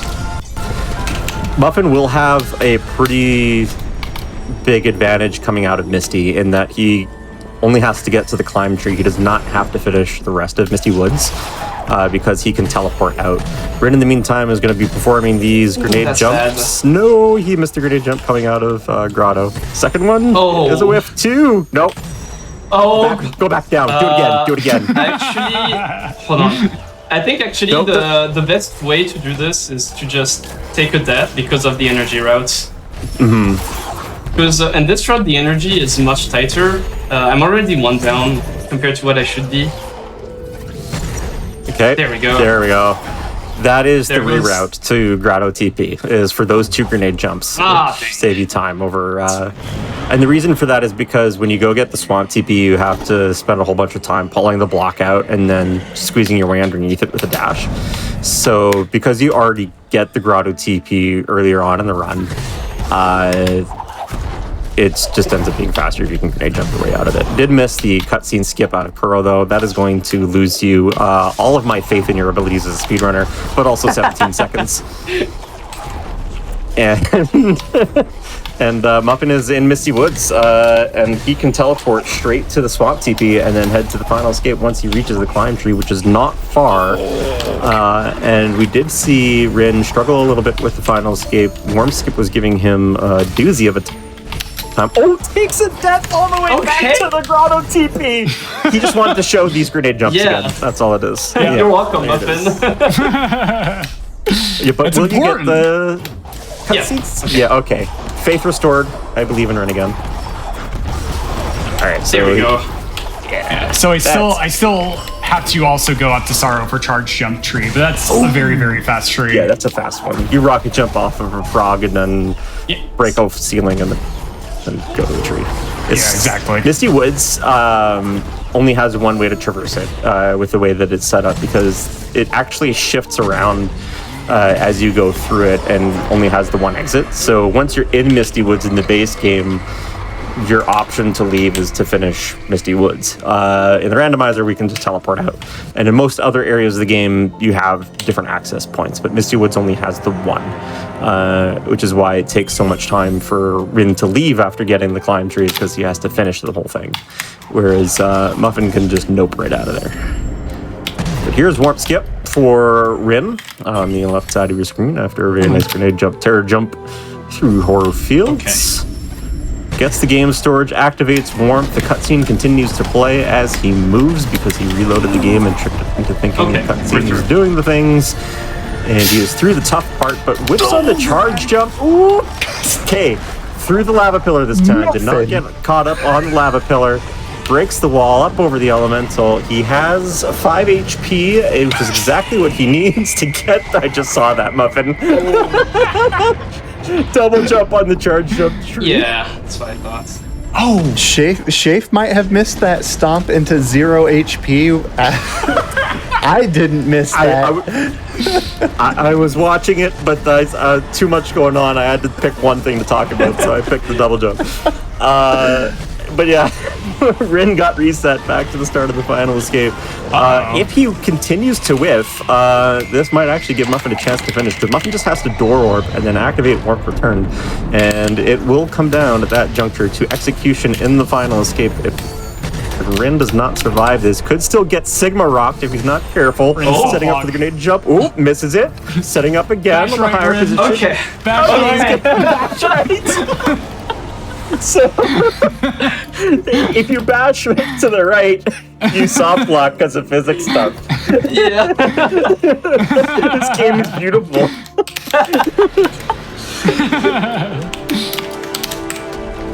Oh, GG, Rin. That one actually ended up being pretty close. I don't think the wall jump thing really cost you a whole bunch of time, honestly. No. It was just finding Sunstone. I decided to dig in Grotto instead of going immediately to Swamp, but I think that was it. Yeah. Oh, optimizations. Seed is validated. Awesome, rocket GG. jump and through the cutscene GG from Muffin. GG.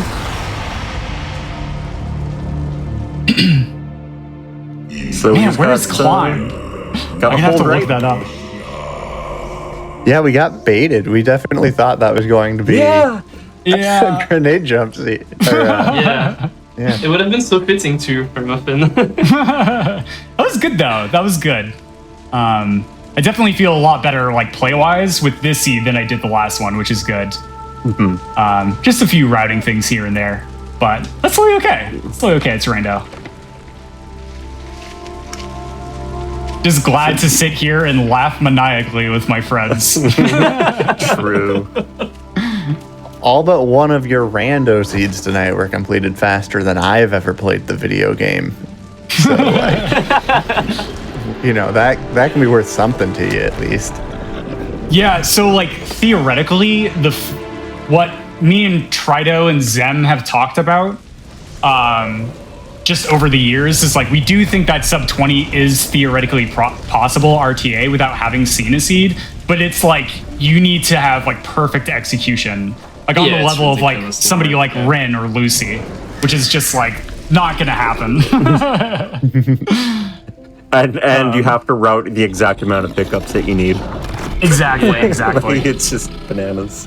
But yeah, What about open book though? Open book's fun. Can you is actually sub 20 possible in open book? I've been following With open book it would be, but sight unseen. Sight unseen is definitely. Probably not. Right. Cool. That being said, once again, Shafe, thank you so much for joining on commentary, and Ren, thank you so much for these races. They were a lot of fun. Yeah, thanks for inviting me. Yeah, thanks for the invite, man. It's always fun to hang out with you guys. You two are great. Yeah, for sure.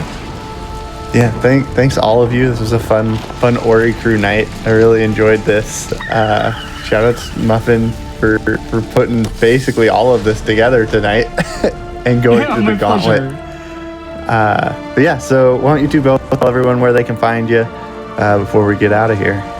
Cool.